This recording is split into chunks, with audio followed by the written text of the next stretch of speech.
Bismillahir Rahmanir Rahim wa sallallahu ala Sayyidina Muhammadin wa ala alihi wa sahbihi wa sallam. Peace and love. This is Brother Ali. This is the Travelers Podcast. Already you're probably hearing all kind of noises you're not used to hearing on the podcast because I'm recording this on the day of Eid at the end of the month of Ramadan, and I'm in West Africa. I'm with my family. I'm in a little country that I've been coming to with my family for the last 7 years or so. The country is called the Gambia. It's right in the middle of Senegal. So all the way on the furthest west end of the African continent is the country of Senegal. That's the bigger country. But there's a river that comes in from the coast. It's called the Smiling Coast of Africa. There's the Gambian River comes into the country of Senegal, and it's its own country, the Gambia, where the people speak Mandinka and Wolof and all the other languages that are spoken in this part of the world, but also they speak English. And we come here because there's a globally renowned religious teacher and guide, spiritual guide, that's respected and loved by people all over the world. Some of their names you would know, but it's not my business to tell you that they're his students.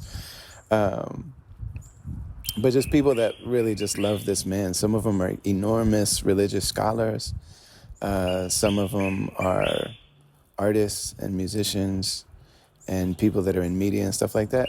And then a lot of them are just people that want to actually taste what it's like to not only follow the outward tenets of the religion of Islam and to understand it theologically and understand the way that it can help a person's mind and body and soul be integrated, which is what we're all looking to do. But to also have something of the reality of that on the inside, to really be transformed inside and out by this beautiful wisdom teaching. And it's also significant because we're rolling out this album called Love and Service. And Sheikh Muhammad Jailani, who's a person who lives here in the Gambia, the reason that we all come here,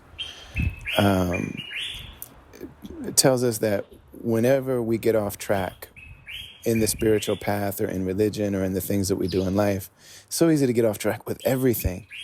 You can get off track literally in anything you endeavor to do in life. That's part of the human condition.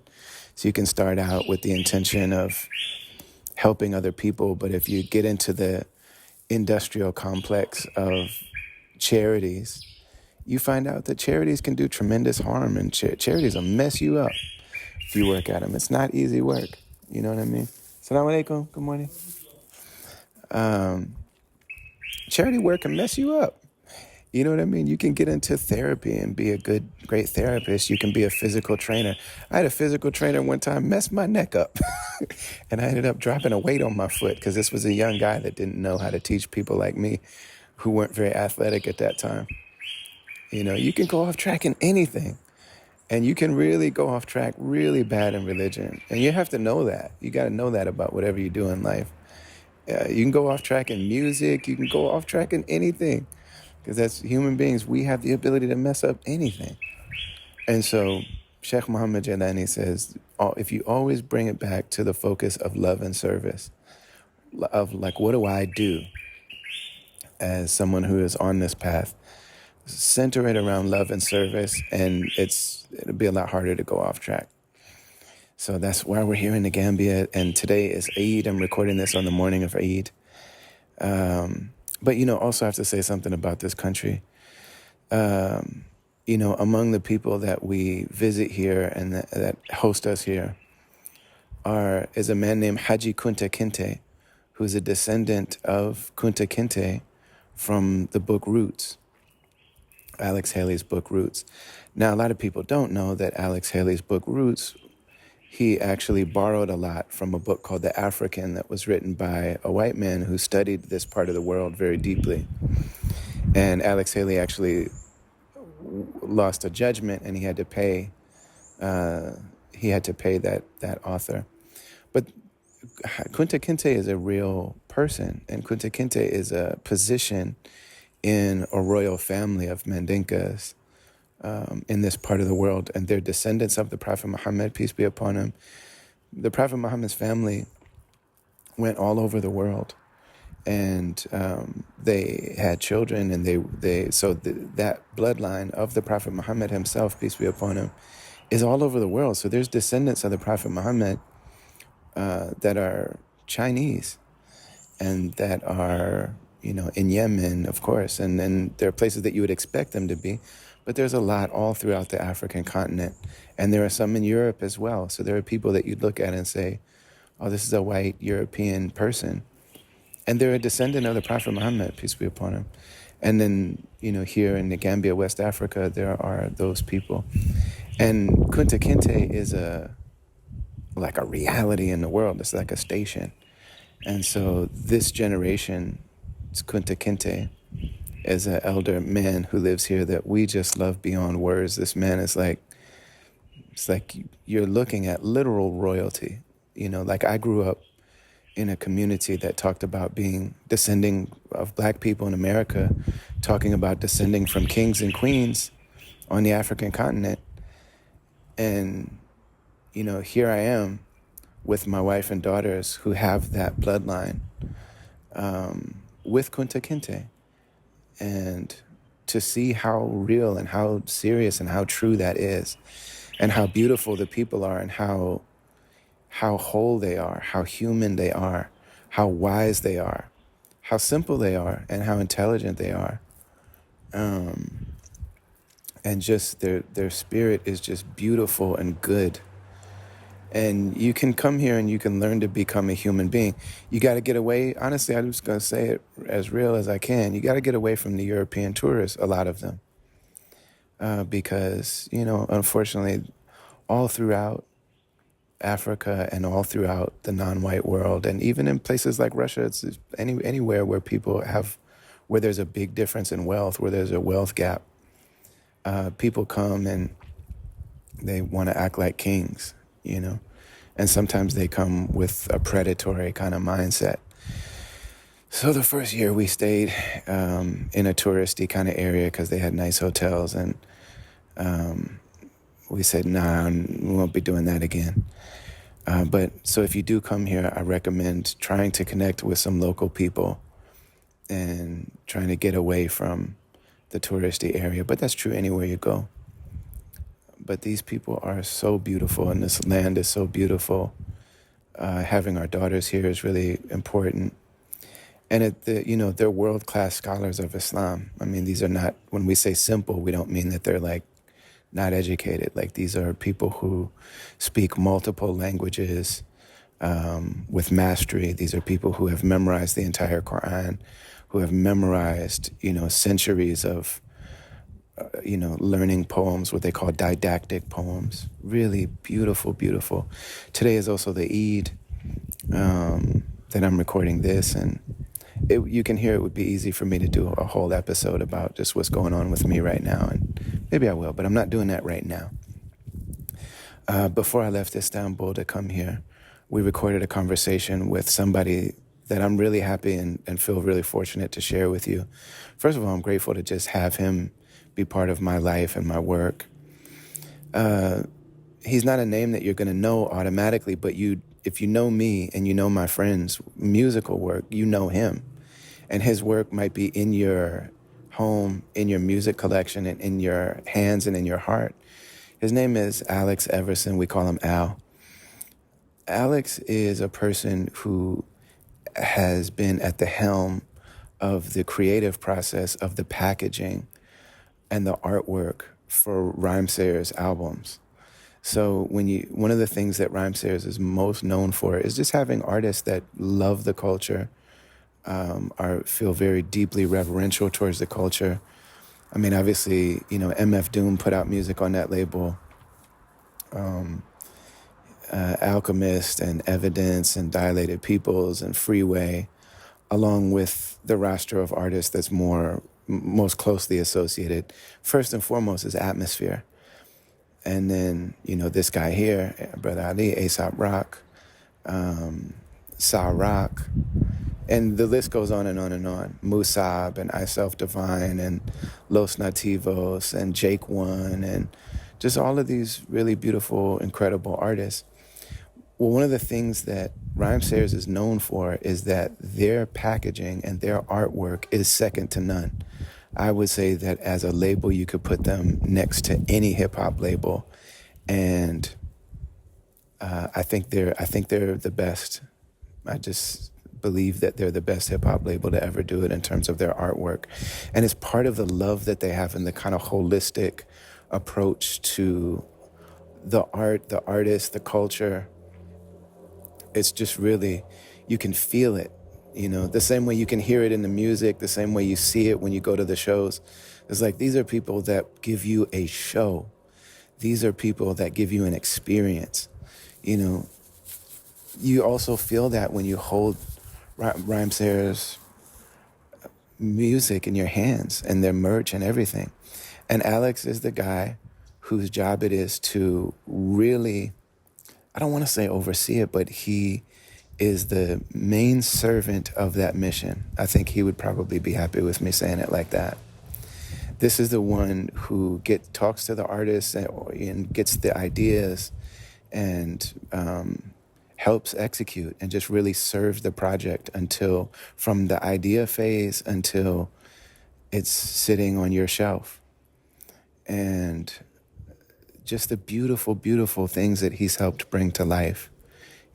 I've gone in there as a person who's partially blind. Like, the visual side of things can be really challenging for me, but I know what I want it to feel like. And Alex is somebody who just has service in his soul. And so I'm really grateful to share this conversation with you.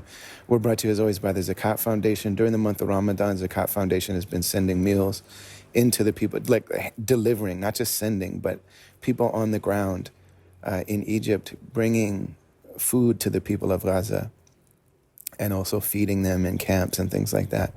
$5 provides a meal. Go to Zakat Foundation. Follow them online, Zakat US, or go to Zakat, ZAKAT.org. Keep it flooding in. Keep it flooding in. You can send food to people in Yemen. You can take care of orphans. You can build wells. There's all kind of dope work that they do. So we're grateful to be in partnership with them. I'm going to go back to chilling, but I want you to hear this beautiful conversation with my man, Al Everson from Rhymesayers on the Travelers Podcast. Enjoy.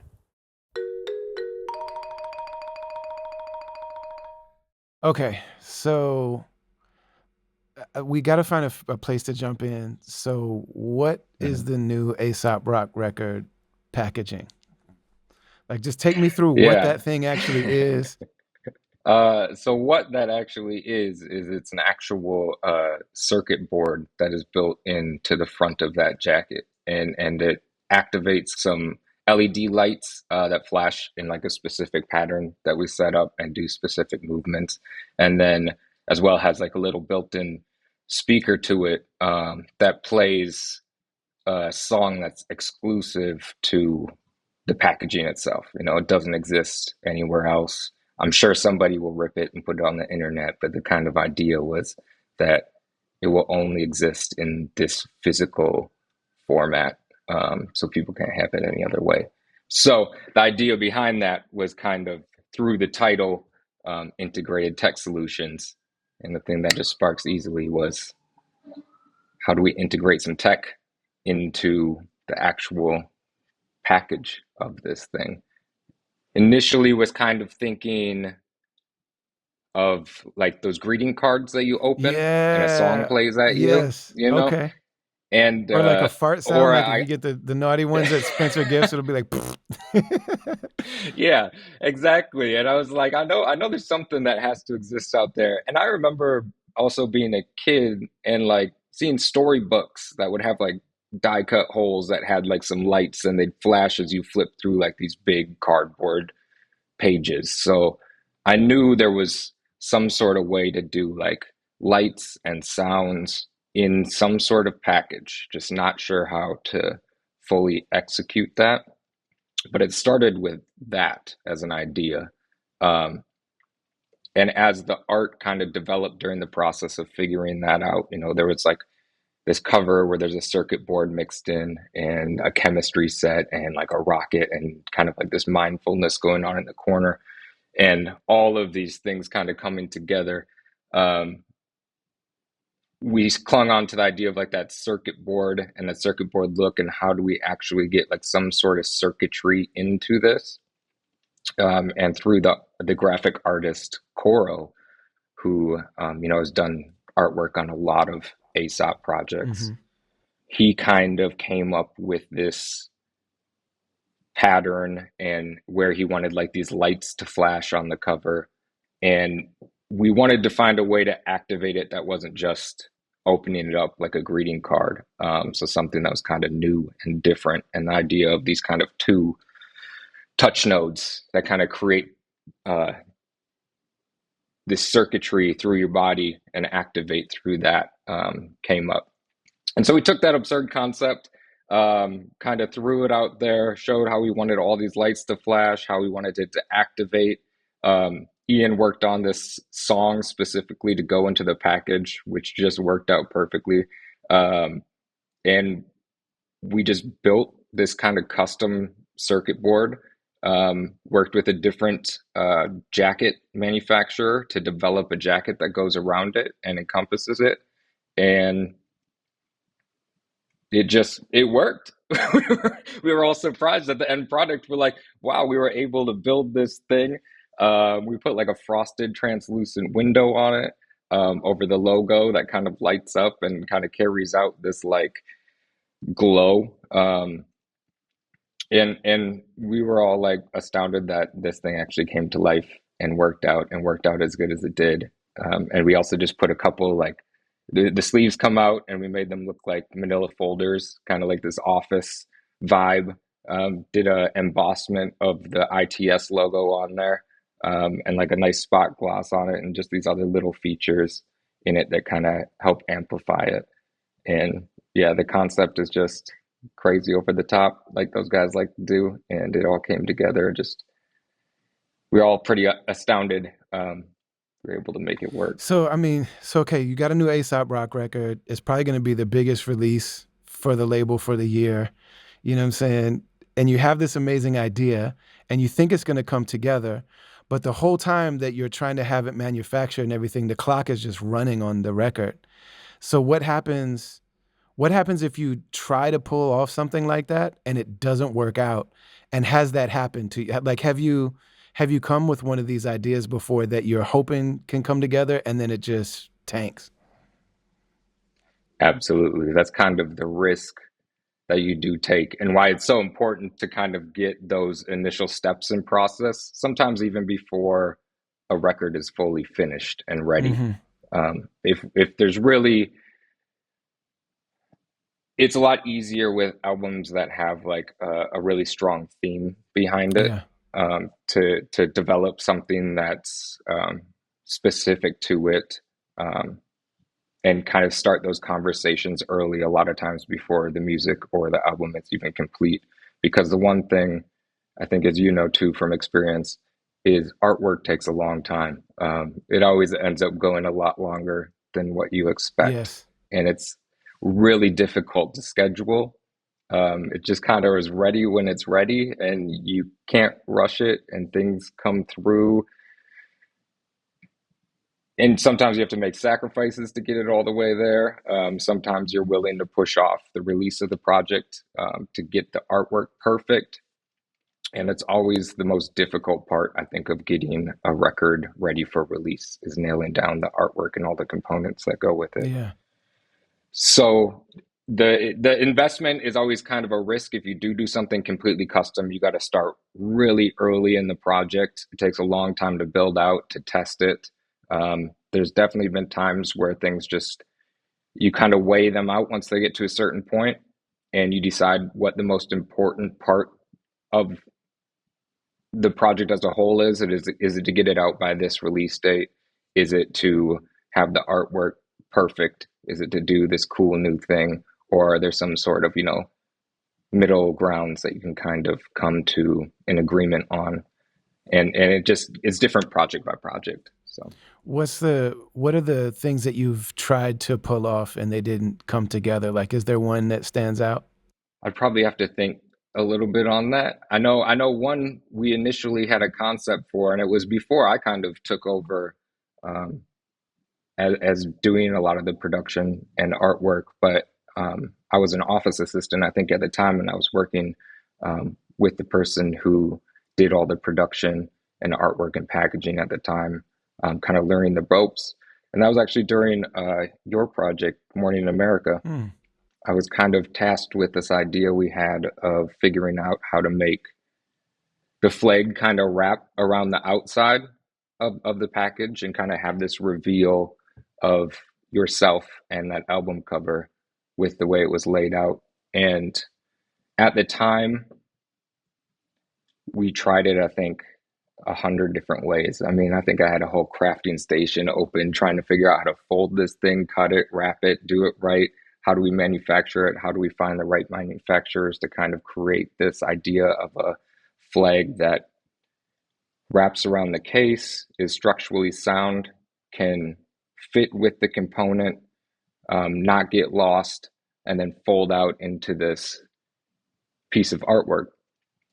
And at the time, I think the technology just wasn't there to kind of build a component like that. I think we did like several tries of trying to build something out, and just nothing kind of came fully together to get it fleshed exactly where we wanted and feel strong with it. So we had to kind of pivot and go into making the flag still a main piece of the artwork. And we made that huge fold out flag that was kind of this big iconic Yeah. piece of that record, still is just packaged on the inside. But later on, now at the 10-year anniversary for that with the vinyl, I kind of hung on to that idea of still having the flag wrap around the outside in some sort of way. And so that was what we did with, kind of with the 10-year there, and rearranging the artwork with the flag to do that slash case that did that initial concept. So the idea of that concept actually came 10 years prior when you were originally putting out that record. That's amazing, man. Yeah, it's like with when we make the music, it's one thing when you start out and you say like I want to be a musician, and so you're thinking about. For me, I was thinking about just the audio part. And when I made Shadows on the Sun, like my first official album, I didn't even think about it. Like we just made the album. I'm partially blind, so I don't really relate to things visually. I know when I like something, but I don't really always have an idea for what I want it to be. And so finished the album, delivered the album. There was an atmosphere tour that I was set to go on. And I figured like, oh, cool. I'll be able to sell this on the atmosphere tour. And man, that artwork took a solid year. It took a full year for it to come together. And I kept saying to Sadiq, like, man, it's about the music. Just I don't care if it's a blank cover. Have somebody take a photo of me and put it on there. Let's get Shadows on the Sun.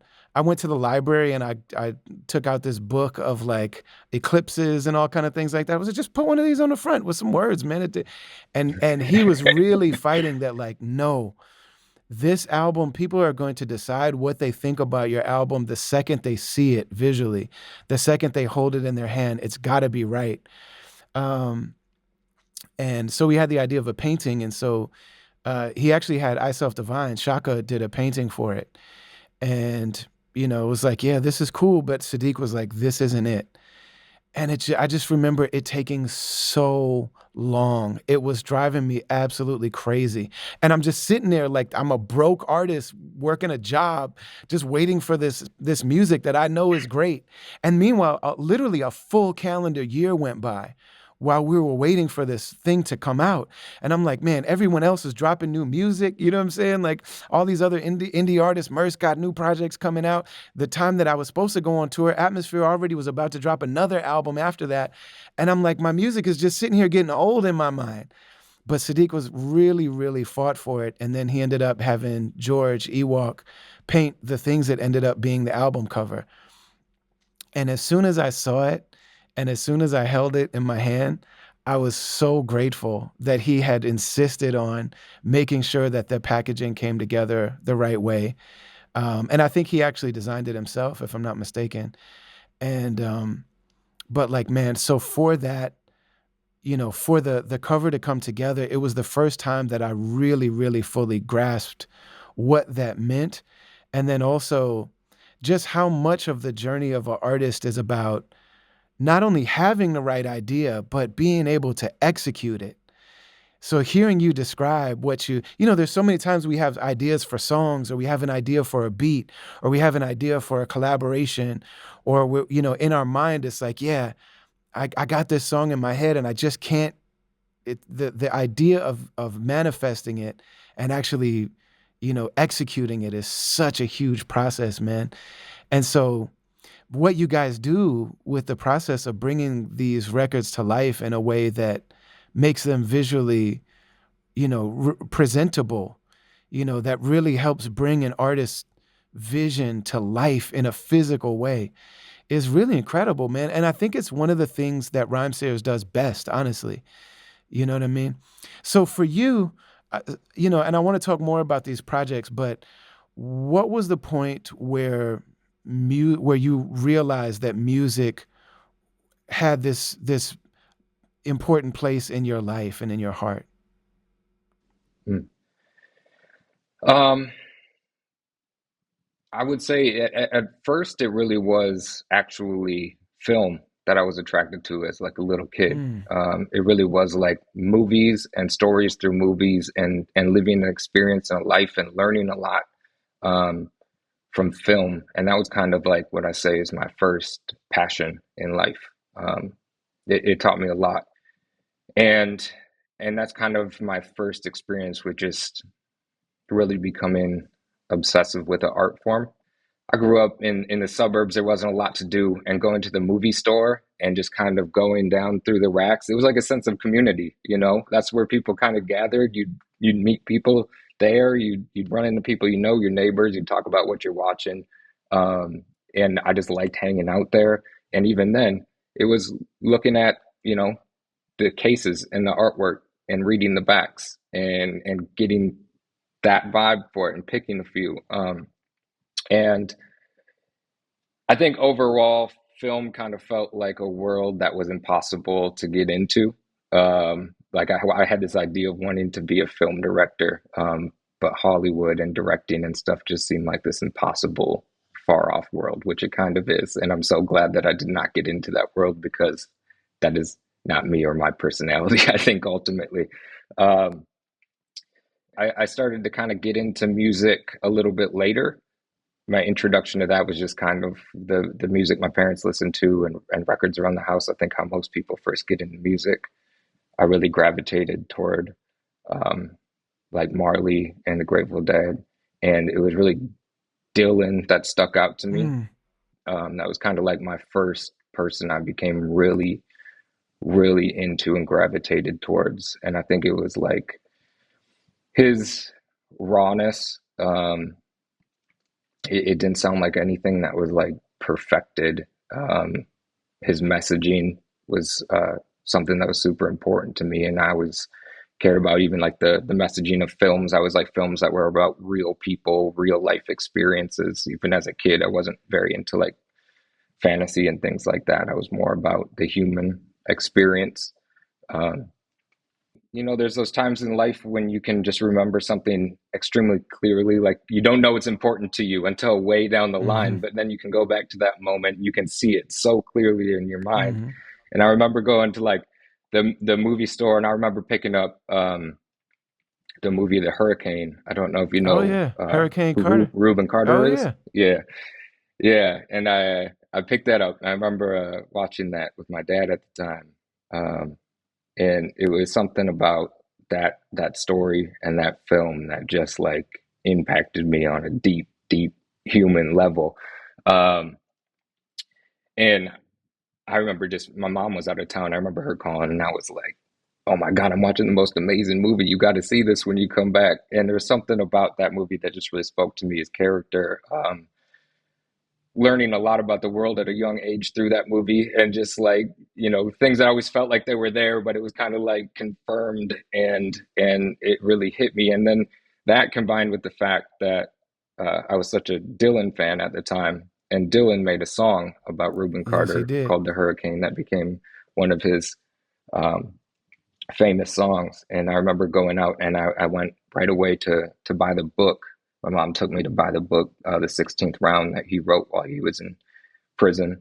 Um, and I read that book. And I remember just thinking, like, all of those art forms kind of coming together to tell this one person's story, just like amplify this idea of how important art is and how all these things can kind of come together. For school and stuff, I guess I was coming up then on where I was, what I was going to do with my life. I didn't really know. I really had no direction. I was never really good at school. I never really thought too far out. One thing that happened in that period that kind of, I guess, just projected things in a certain way was I grew up since I was a little kid. Had a friend that lived down the street from me. We grew up together. We lived on the same block, a few houses away, and we spent a ton of time together. Was my best friend, like movie best friends, like the type that don't happen to most people. Mm. You know, not many people are very lucky to have a person that they're that close to. We were neither of us were very good at school.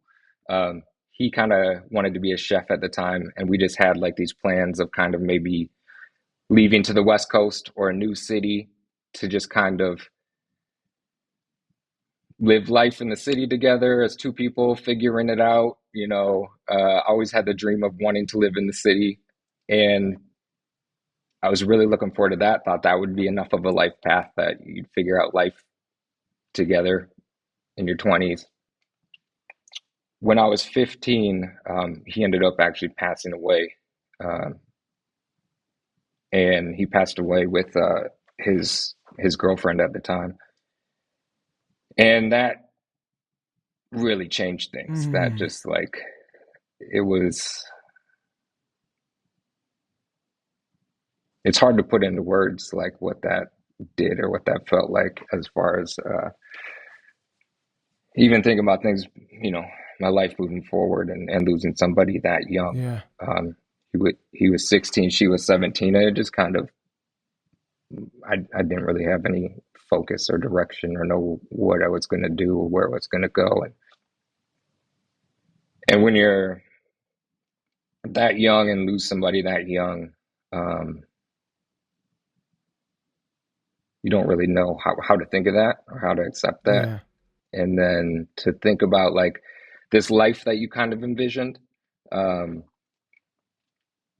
and no matter like how hard you kind of put in work, no matter how much money you have, no matter what you do, like that life is no longer an available life to you. Yes. That's kind of like a difficult pill to swallow, even, you know, decades after. Um, and so I had no idea what I wanted to do, Yeah, man. but I knew I was, I just decided to get my grades up because they were poor. I was like, if I have a chance of doing anything, I just got to get my grades up. I did. Uh, I like got a lot better grades than what I did. I applied to schools, didn't get into hardly any of them still. And I got into one and I just kind of threw my hands up and I'm like, I'll just go to this one and then I'll figure it out from there. It's just like thinking about it one small step at a time. Um, but I knew I was obsessed with music. It was my passion. It's everything I wanted to do. It's everything I talked about. It consumed my life still. Um, and I was sitting there. I'm like, I don't know what I'll go into. I was there at the orientation. I sat in the business school class during orientation just because I'm like business. That'll be, you know, the basic thing to go into. Yeah, that's where people go to school. Like people that don't know what they want to do, you either do sociology or business, Yeah, depending on which yeah, part of your mind is working that particular year.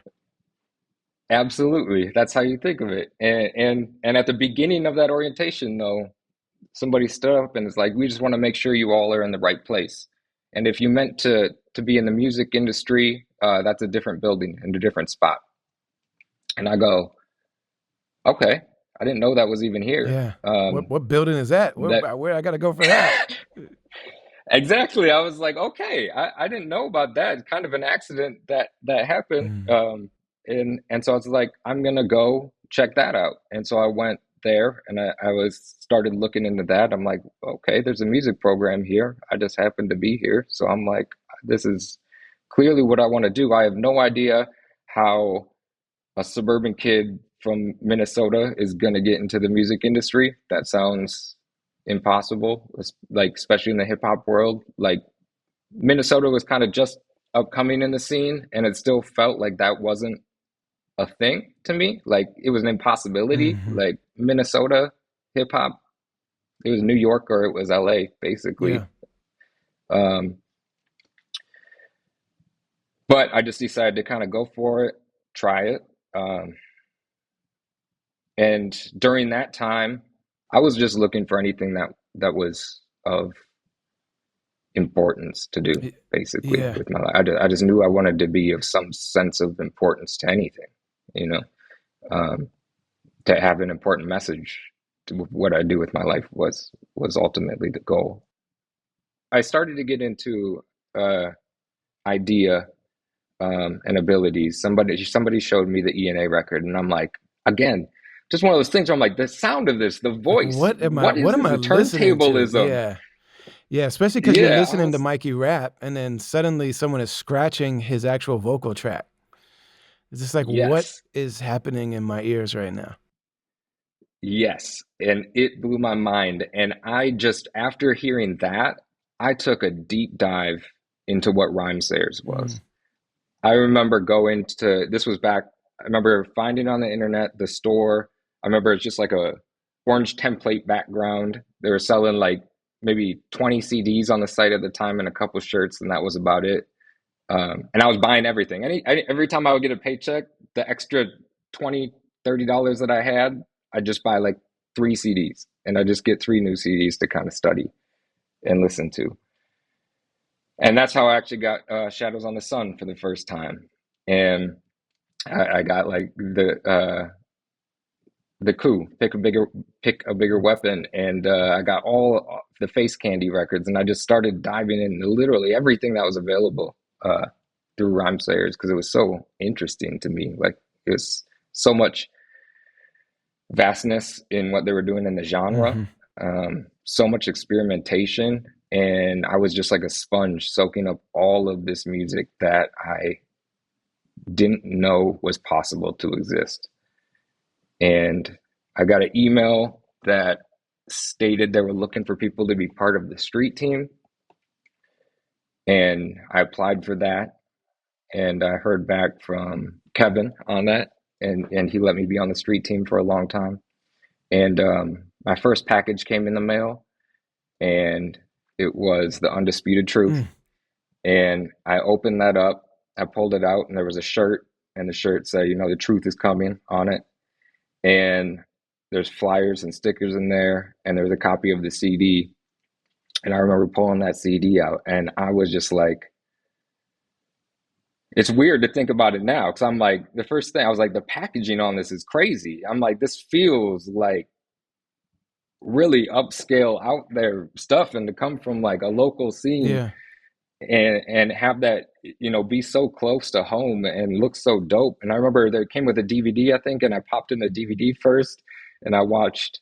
Um, the little snippets on the DVD. I think there's one of Sean getting like a fake neck Yeah. tattoo while he's being asked Yeah. He questions. went to a tattoo parlor and they did the sketch of the album release date. And yeah, it's him. Yeah, Yeah. yeah. And I read through like all the whole booklet, the packaging, and I just popped that thing in my Discman. And I remember having to get to class, and I started it. And it's funny because I only took one art class in college, and it happened to be walking to that class that I popped that record in. And I was working in Illustrator, and I just listened to it while I was working in there. I just remember this feeling of like, this record is it. This is what I've been searching for. Is like just the message, the vibe of it. Everything was everything to me at that moment. I was like, this is really these are the type of people that I want to be associated with. This is the type of music. And that record specifically was the one where I was like, I need to work for this person. Mm. In a way, it was like the kind of Dylan of hip hop that I was searching for. Like it gave me the essence of like these are the messages. This is the thing I want to stand behind. Um, and these are the people that I want to work for. And this is the type of thing that I've been waiting for. And it was kind of that moment that I was like, I'm going to keep doing this thing, and I'm going to kill being on the street team. I'm going to put up posters everywhere, hand out stickers everywhere, be the best street team person that these people have seen, and then I'm going to go, like, once I'm done with school, go there and just try to get a job. At the end of going to school, uh, I basically hit up Kevin again and was like, "Hey, I need to do an internship. Can I come do it at Rhymesayers?" Mm. Um, and so moved to the city, started doing an internship and working another job on the side. And I basically just worked there for, I think, like a year and a half for free and never left and just never went home. And I just kept hanging out until one day they were like, we're looking to hire Ron, an assistant to kind of help out around the office. And I was like, yeah, yeah, please let that be me. Mm, mm, mm, mm, mm. And they did like a little interview and stuff. But yeah, that was kind of just how I got my start there, and just my journey through kind of getting into hip hop, getting into music, getting into the industry, and finding my way to Rhymesayers.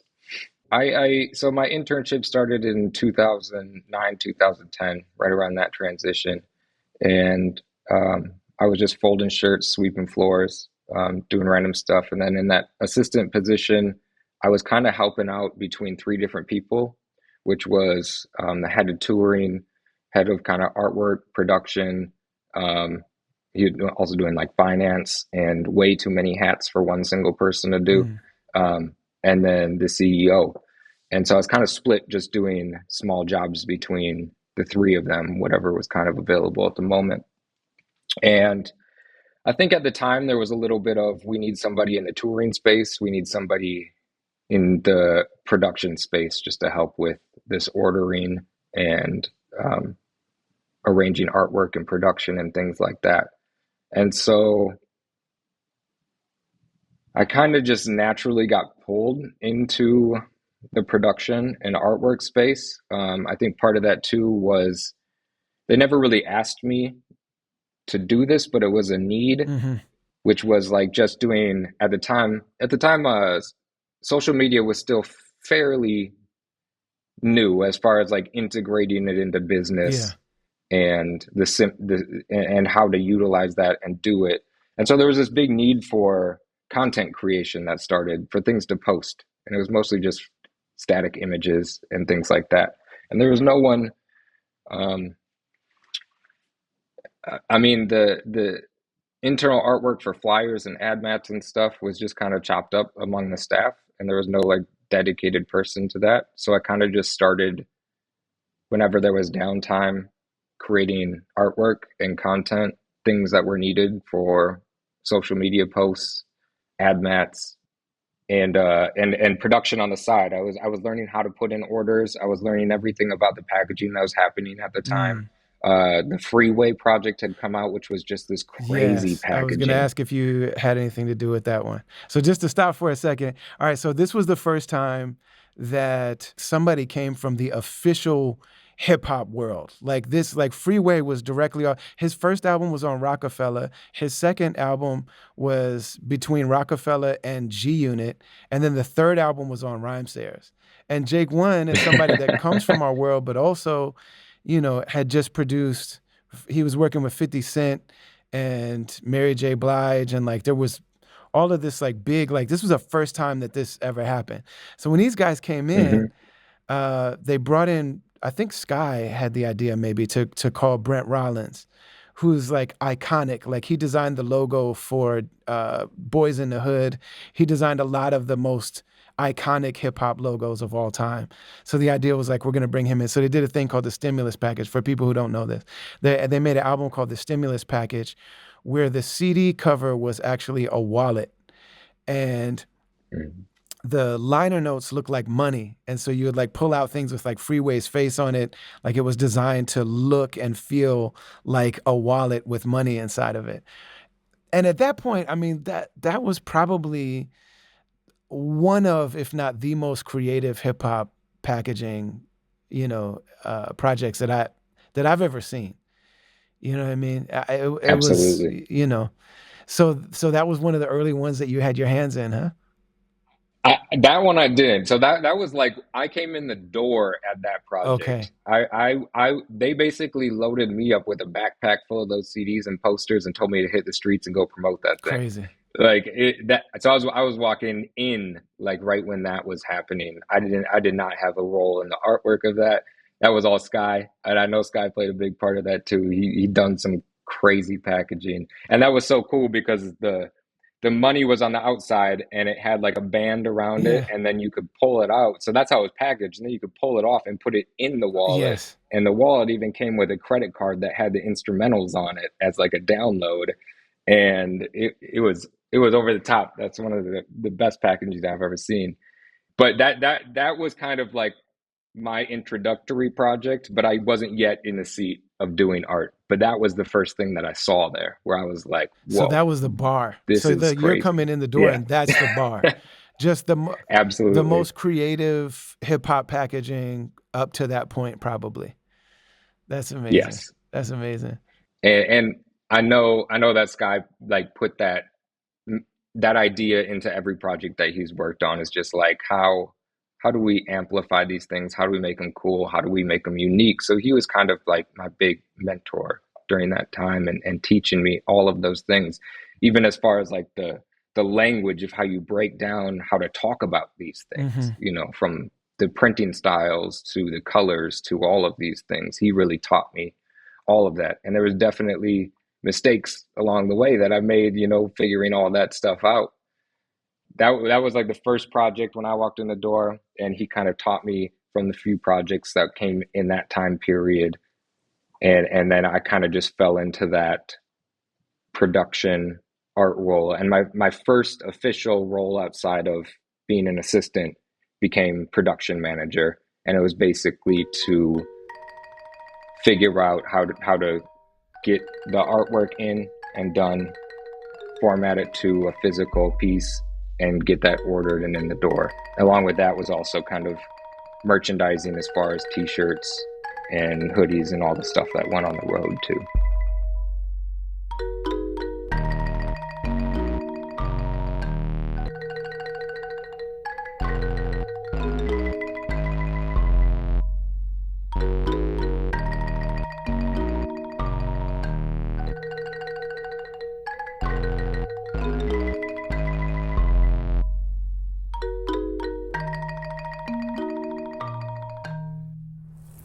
All right, back to me real quick. Sitting in West Africa, sipping coffee, waiting for my babies to wake up so we can go and sit with our teachers who teach us about love and service.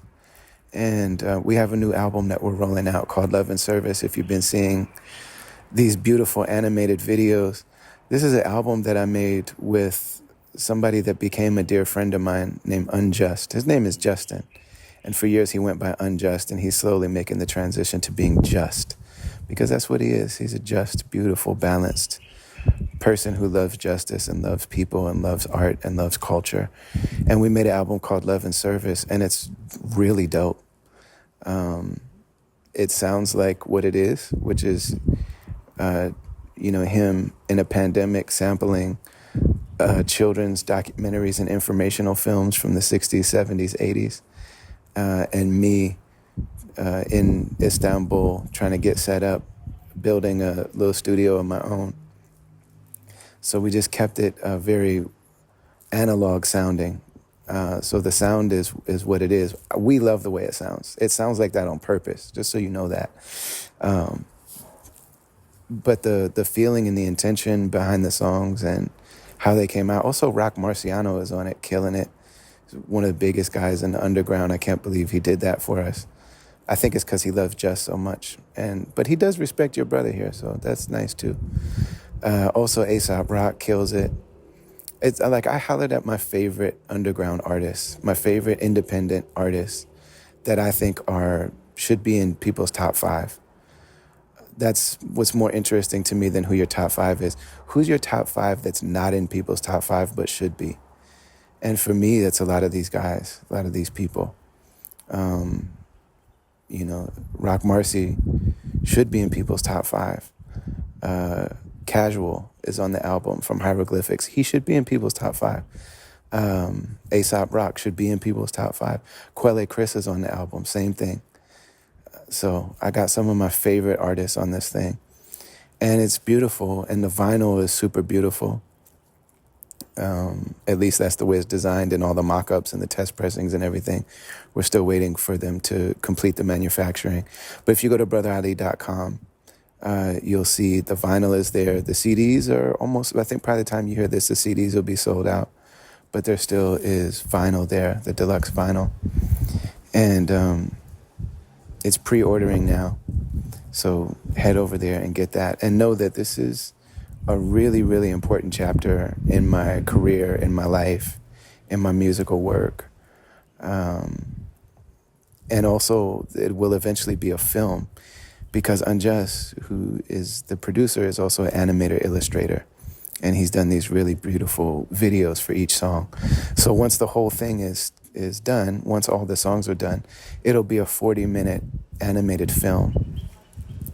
And stay tuned because me and Jess, I really want us to go and do screenings of the film in a few cities. Maybe we'll pick a few cities where people really come and see me when I go perform, and do screenings there.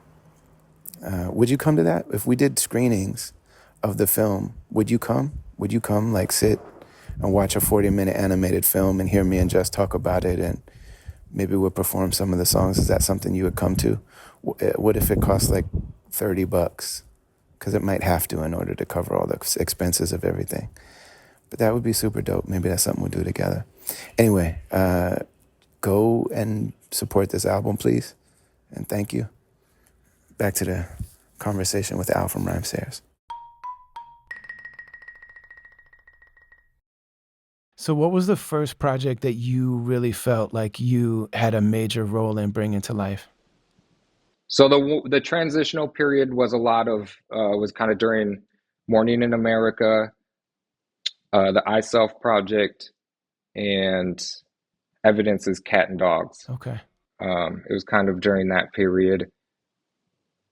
And the first one that I think I was fully in charge of, where it's like you're talking to the designer, you're talking directly to the artist, and it's your job to figure out what the packaging is going to be and to make sure that everybody's happy with it. The first one was The Uncluded, which was Aesop Rock and Kim Yao Mm-hmm. Dawson. And so that was kind of my first project where it was like, this is now your responsibility. It's your job to kind of figure it out and speak directly to the artists and pull together something that feels great. Yeah.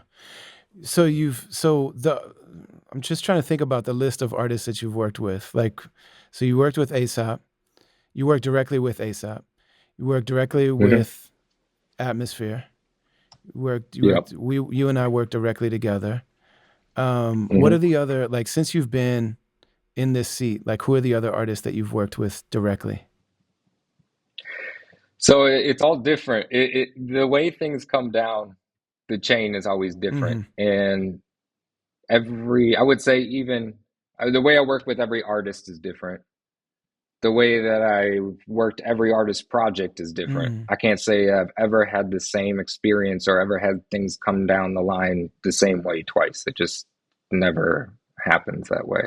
And there's some artists that I don't have much communication with unless if it's kind of more about the specifics or just general talks about the overall Mm-hmm. project. A lot of times people just like to communicate with certain people. They feel more comfortable, or maybe they don't know me enough. But I started to kind of work direct with Ev on some projects over the years as I've gotten to know him, and Ian direct. And Sean, obviously, and yourself, and Asada on the Sharecropper's Daughter, which is one of my favorite projects I've ever worked on as well. And um, the other part of that is I get to work on the catalog overall, which is Yeah, because things come back amazing. and they Rhymesayers does a really good job at cataloging things and really marking anniversaries and then re-releasing or sometimes releasing things for the first time ever as these like beautiful collector's items on vinyl. And that I love just as much as starting a new project. Mm. Like going back and digging in the archives and seeing all of these tools or finding things that weren't fully developed or old concepts that weren't fully executed through, and then maybe finding a way to incorporate that in a cool way or material that wasn't used or repackaging something. It's really fun to just have all of these puzzle pieces and figure out how to kind of bring them back together in a cool and unique way. So I mean, I have just as much fun going back every time we get to redo catalog stuff and re-release it and kind of amplify it or do something cool and unique with it. Because a lot of the releases, when it came to vinyl, vinyl's made a big, big comeback. And the earlier years, the vinyl releases were kind of a stripped back version of the Yeah. artwork, and a lot of the creative ideas were put into the CD at the Yeah. time, Yeah. which Which is now sounds which is weird. just like what were we doing? But yeah, that's how people Yeah, bought them. It was cost effective. People had CDs players in their cars and in their computers, and so that was everything. yeah, yeah, yeah. And so the vinyl was always a stripped back thing. So now the cool part is when we do release things, it's vinyl forward, and you have more of a artwork space to work with, and there's so much more customization that can be done, so many more cool things. So every time we get to go back and explore an older title and re-release it and do something new and cool with it is just one of my favorite parts of my job. It's really fun to be able to figure out how to make that work and amplify something that already existed. Um, The thing that's so meaningful to me about the artwork in general, but I really feel it the most in when something gets reissued, is just when you have beautiful packaging for something, and this is that thing that Sadiq really taught me by forcing me to sit through that process for a full damn year on my debut album. Um, but when you have a beautiful presentation with the artwork, it really honors the artist and it honors the body of work. You know what I mean? That when you present something beautifully, you're saying that like what's in this package is worthy of all of the attention to detail and to really presenting this thing right so that when you just lay eyes on it and then when you actually touch it and when you feel it, the weight of it, the materials that are used, the smell of it, when you open a record, like, what does it smell like? All of mhm. those things like really communicate so much honor and so much care. And as artists, man, we just spend so much time feeling like, well, I know I care about my art, but I don't know if anybody else could ever care about the art the way that I do. And the amount of work and attention that you specifically have put into these projects, you know, even in retrospect, like to go back to something that somebody made on a 4 track.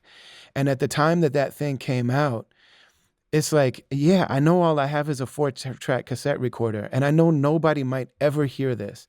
And I'm probably going to dub it and put it on cassette tapes. And I'm just going to pass them out at some coffee shop or something. Or maybe somebody will give me $5. And if I sell 3 or 4 of them, I can actually go and buy an omelet at Perkins. You know what I mean? And be like, yo, Yeah, the fans paid for this meal, son. Like that was a big deal. You know what I mean? And so yeah, in retro, like to look back and to have these things, both if they're given that care when it comes out, but then also to go back and say like, man, these idea demo tapes deserve to be presented as beautiful as a Rolling Stones album. You know what I mean? Because what comes from the heart of an Hmm. artist, this human being is no less important than the other one just because they're more famous. And the art that comes out of them is important to somebody. It was important to that artist.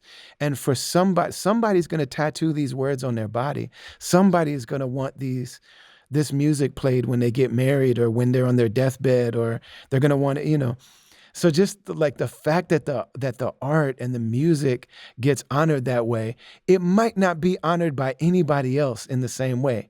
Like, maybe Rolling Stone will pick it up and talk about it. But for us, they probably won't. Maybe someday, after we pass away or something like that, somebody might actually honor the fact that we poured our entire life into this music. But they probably won't. You know what I'm saying? Like we're under no. Yeah. So at the point of that it actually gets pressed and released or re-released, to hold it and to feel it and to be able to hand it to somebody and to be able to gift our album to somebody and say, like, the people that we work with, at least our family and our team, somebody cared enough to honor this music and to respect it this way, to present it in this way. It really means a lot, man. It really means a lot. The time that I remember it the most is when we were working on, and then this was like a moment between me and you, that when we were working on Hmm. the All the Beauty in This Whole Life album, you know, I Hmm. thought about quitting. Like after Undisputed Truth, I was pretty sure that I wanted to quit because we all put so much into that. I'm sorry, Morning in America. We all put so much into Hmm. that record. And Yeah. we spent a lot of money, spent a lot of time. I put a band together for the tour. I lost money on the tour, which is usually where we make our money, because I had a full band and we made all these videos and we had all this stuff. And Cornell West was on the intro and all that. I'm like, man, Hmm. this is gonna be the one where I show the world. Jake One produced it, you know what I'm saying? And by this point, he's working with Rick Ross and Dr. Dre and Jay-Z. Like Dr. Dre and Jay-Z rapped on a beat that I passed on. You know what I'm saying? And I'm like, man, this is gonna be the one. And then when it came out, it wasn't the one. It wasn't the one. And that was the same time that like people who I know look up to us were like way passing us. You know what I mean? In terms of like their critical Yeah. acclaim and all this kind of stuff. And I was like, yeah, maybe this wasn't in the cards for me. You know what I mean? And it was a really discouraging point. And then I Hmm. went to this conference in Spain, this Islamic conference, where they were talking about the beauty of the Islamic tradition. And the theme of it was beauty is the splendor of truth. And it woke me up to like the moment that you had. I had that moment again where like what we put into the world, the beauty of what we put into the world can communicate truth and love and meaning from one person's heart to another. Like it's the way that truth Hmm. comes into the world that can actually be experienced by the five senses. So I'm like, okay, so I got to work making the music. I told Ant, it's got to be beautiful. All the music has to be lush and beautiful. Like beauty has to be what it's all about. And so then I had all these ideas. I'm like, okay, how do I bring all of this Islamic stuff together? So we had El Cid, who does, Arabic calligraphy, but in graffiti style, did the cover. And he did a couple different versions of the cover. And then Yep. I went back to Spain again in the same place where I had that, and I went and sat on top of a mountain. And my man Ismael Romero like picked photos of me on the top of the mountain. And then one of the homies, my man Daoud, did this beautiful Islamic geometry with arabesque inside it. And then another artist named Qasim Arif did the English lettering. He does English and Arabic calligraphy, so he did the English lettering. And we just gave you all this stuff. And I was like, I don't know how to pull all this together. It's 4 or 5 different artists. And I just was like, it's got to be beautiful. It has to be beautiful. It just has to be, man. And the way that you pulled all those things together with the photography multiple different styles of calligraphy and graffiti. And then you found perfect actual vinyl, like the splatter on the actual vinyl. Like I see people tripping about like when BTS or some enormous band puts out that particular splatter vinyl. I'm like, my man Al been on that. Mm. My man Al been, Al did that 7 years ago. Y'all are just discovering this. You know what I mean? But I'll never forget. So Yeah. one of the people that inspired that was in the office, was visiting. He passed away since then, but Usama Cannon was in the Mm. office the day that we got the albums. And so I opened Mm. it up and got to hold it. And I just remember coming to you and being like, yo, you did it. You did it. You did it. Like, man, the experience of being able to open. And then I gifted him, I gave him the first copy. Man, that was, that was a really special thing. Like, man, what you do and the way that it makes artists feel is really incredible, man. It's really, really a beautiful thing.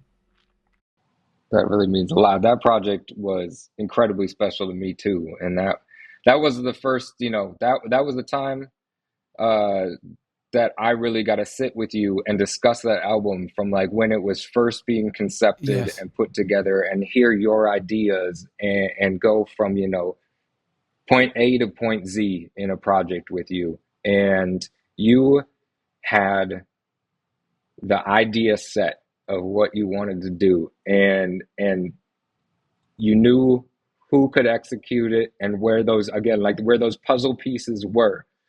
And I just got to do the fun part where it's like, here's the stuff, work with these people to kind of help pull it all together.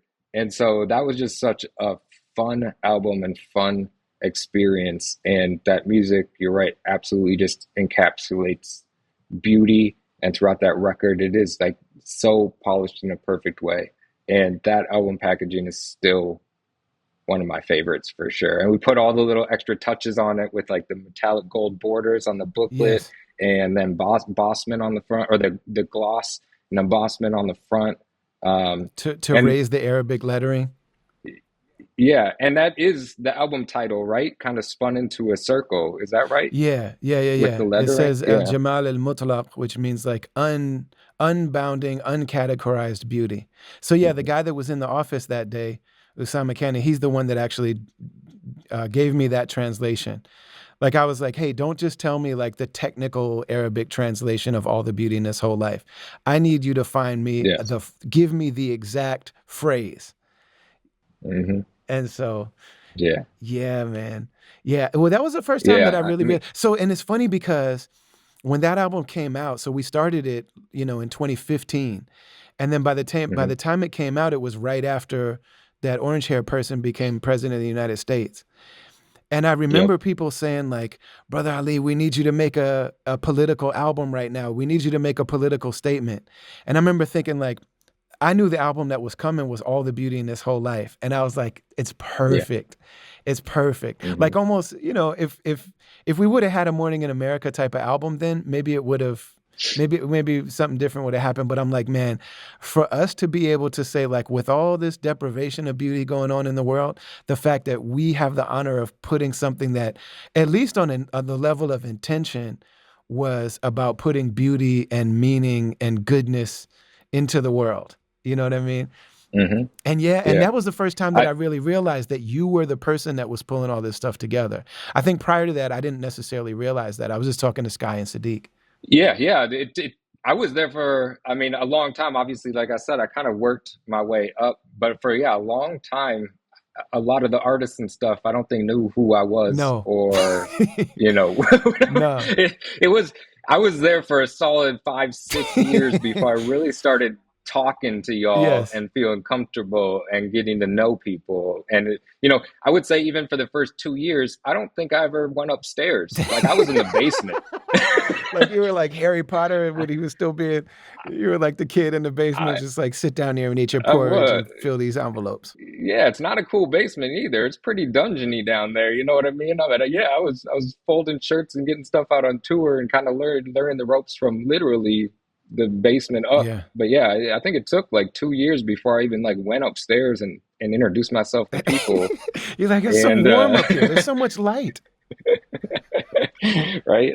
And yeah, probably a solid 5, 6 years before I started talking to artists and really being involved in projects to a level where I was working directly with y'all. So, but So here's one of the main questions that I always wonder. Like, so when I was a kid, I wanted to be involved in music, and I knew that I was going to be the guy on the microphone. I was going to say things and people were going to respond. I was going to be on the stage. I was going to sign autographs. I was going to, so I knew very much like what I was going to get out of it. For the yeah. people that work behind the scenes and for you, what is it about this thing that feeds you? And what is it that, because like you said, 5 years before you ever talk to an artist. You know what I mean? 2 years before you even get to come where the heat and the light is. You know what I'm saying? But then even since then, I mean, you guys work. It's a very small team.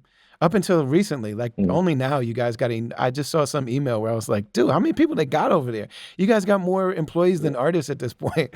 But I'm like, but for a very long time, for well over a decade, like and probably even still there's points like this now. Like I know that you guys work the same way the artists do. There's times where you're working tirelessly around the clock. I know that there's 80-hour weeks. I know that there's times where you're not sleeping or eating right or seeing your family or going outside or like, you know what I mean? I know it's not the money. yeah. There's no amount of money that somebody could be paid to put in that level of care and concern. What is it about it that really feeds you and keeps you doing it year in and year out for as long as you have? Mm. It's tough to pinpoint that. It's tough to describe and pinpoint that, I think, but it's kind of circling back to that thing of like I didn't know for so long like what I wanted to do. I didn't feel like I had a direction. I just had this idea that I wanted to do something important, and I didn't know what it was, but I knew I was obsessed with this thing. I knew it was meaningful to me, um, and I kind of took a leap of faith, being like, I'll figure it out along the way how to break myself into the music industry in some way. Mm-hmm. And I've had several times throughout this that I've had that same kind of when I spoke about that breaking point of just like I don't know, I don't know if I can do this anymore. I don't know if this is the thing I want to do. But there's always something um, that kind of reinvigorates me, and I know that I'm not the person that can stand up with a megaphone and be the eyes are on me. I don't like attention. I'm a pretty private Yeah. person. You're not, as Suge Knight said, you're not all in the video. Yeah, that scares me. This scares me. Doing, This is the longest we've ever I talked. absolutely, absolutely. And I'm not a talker at all. Like it's tough for me. I'm not a great at conversation or talking. So anybody that's hearing this and being like, this No, guy, I this don't is know. I'm great. like, This is I great. know. No, this is great, man. um, and and and so I just always wanted to be somebody that behind people with important voices that are doing important things. And I just don't, I can't say that like money has been a struggle for me through many times in my life where I'm just scraping by and, barely making it or having to skip meals, do whatever. Where I had to work 2 jobs for 2 years. I worked at Rhymesayers from like 9 a.m. to 3, and then I drove 45 minutes to work from 4 to 11. Yeah. And I did that. I did that for 2 years, and where I didn't have any life outside of just going to work. And it, the music to me that we put out, the artists that we work with, the brand of what I know the brand of what Rhymesayers is different to anybody. That's something that I learned. I always had this idea of what the brand of Rhymesayers Mm-hmm. is. And coming to talk to people, everybody actually has a different Yes. feeling for what that is to Yeah. them. I think even, thinking about the conception of it was probably different as a conception of what it was and what it might turn into. Yeah. It certainly was for Um, me. Like what I thought at the beginning, what I thought when I came through the door versus what I thought when I was like, you know what? I love everybody here and I'm going to do my own business now. It was very yeah, different. Yeah. yeah, Because things evolve, yeah, like yeah, things that and grow yeah, naturally, you don't know what they're growing into. Just like you yeah. know, anybody that has adult children knows that you have like, raising a son and he's going to be like this and he's going to be whatever he's going to be, homie. You know what I mean? It has to, otherwise it Yes. dies. You know what I Yep. mean? It's especially in the music industry. I think the one thing we're fortunate about in the music industry is we learned how to scrape by and survive before any other industry had to. We were put under that pressure because of the internet, because of file sharing, because of the potential destruction of it just being put out there for free for so many years. And it was,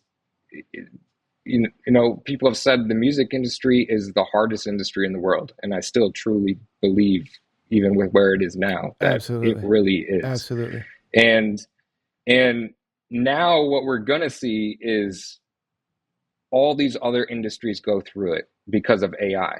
AI is going to be a test marker for every industry that's out there. Mm. Um, and it's like we kind of have survived that as an industry and know how to adapt. And as a company, as artists, you have to continually adapt and figure things out. It's not just about, the people that go in are just like, I'm going to fight this thing tooth and nail because I don't like it. It's never going to fully work. It's like you have to learn how to adjust and adapt to the ever evolving industries and the world. And the other side of that is if you don't, it's just you're not going to survive it and it's not going to be a thing. And you have to kind of figure out where to put time, attention, where to make sacrifices just to continue living, so you can keep creating, because the downside of not being able to do that is we just don't exist anymore and it's not possible.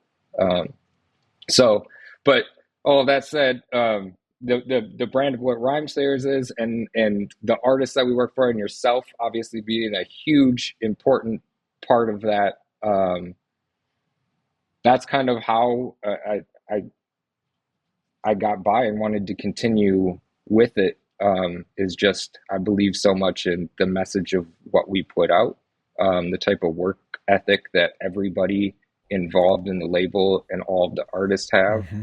the art that they put out. I believe in. I truly love every project that comes out of Rhymesayers. Like I feel a deep connection to it.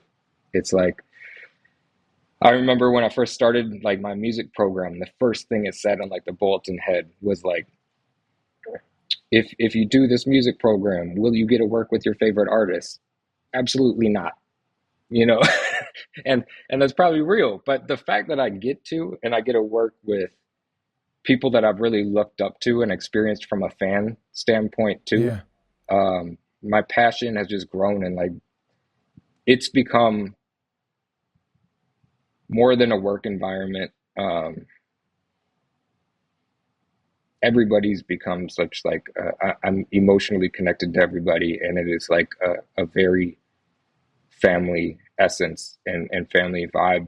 And even as it expands, with people coming in, it's just like there's some bigger thing to like we draw in these people that have like the same connectiveness in the Mm-hmm. universe. Like we just all kind of fit in. I've had a hard time like fitting in or finding places that I fit in, Uh, socially yeah. in life, Yes. and going to Rhymesayers and seeing people with like the same mind states and the same ideas, Mm-hmm. um, created like a space that I can't describe, where it's like I finally feel like I fit in with a group of like-minded people that just care so deeply, not just about the art and the music, but on just a moral level, and just like you just connect with on a universal level that it's hard to describe, but it's nearly impossible to let that go. When you have that type of feeling, I think it's extremely rare Yeah. for that to be your work environment and what you do. So I feel just like incredibly grateful, and like it's so meaningful to me to be able to do that every day. You know, it's deep that people think that both being an artist and working in the music industry, people think that it's glamorous. You know what I mean? Like they think like, oh man, if you're an artist, that means you're flying on private jets with, people giving you pedicures and you know what I mean? They think it's that. And they think that if Yeah, you work in the music industry, that you have some kind of proximity to some lifestyle or like you must be partying with this person and you must be hanging out with that person and all this kind of stuff. And it's like none of those things are real for the overwhelming majority of us. But there yeah, is a very, very special thing about doing something that you love that you can't quite explain to people. It's like, no, I'm not living the specific dream that you're thinking of. You know what I mean? I actually have none of that. You know what I mean? And if you're a person in the music industry, whether you're an artist or whether you work in the office or at a label, if you're there because of what it means to you, then just you're signing up to be broke. Like, you know what I'm saying? If you're like, man, this means a lot to me that's really yeah, in almost in any field. If you're yeah. like, I'm doing this because of what it means to my soul, it's like, okay, word. Well, uh, I mean, just prepare to, yeah, have a second job and to come in and work crazy hours and, you know what I mean? But so it's not glamorous in the way that people project onto it, but it's not glamorous, but it is priceless.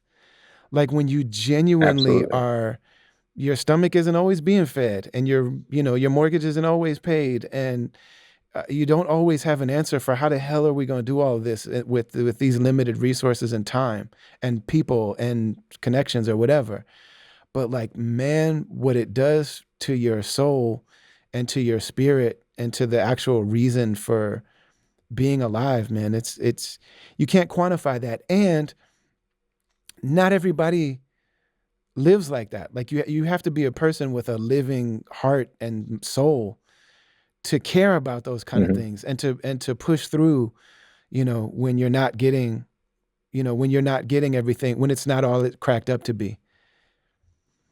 Yeah, absolutely. It's a different lifestyle when you do something that you're truly passionate about, and it becomes and kind of envelops, of your life itself. It's a different way of living. It's a different care that you put into it. It is not glamorous. It'll break you a lot of times through life.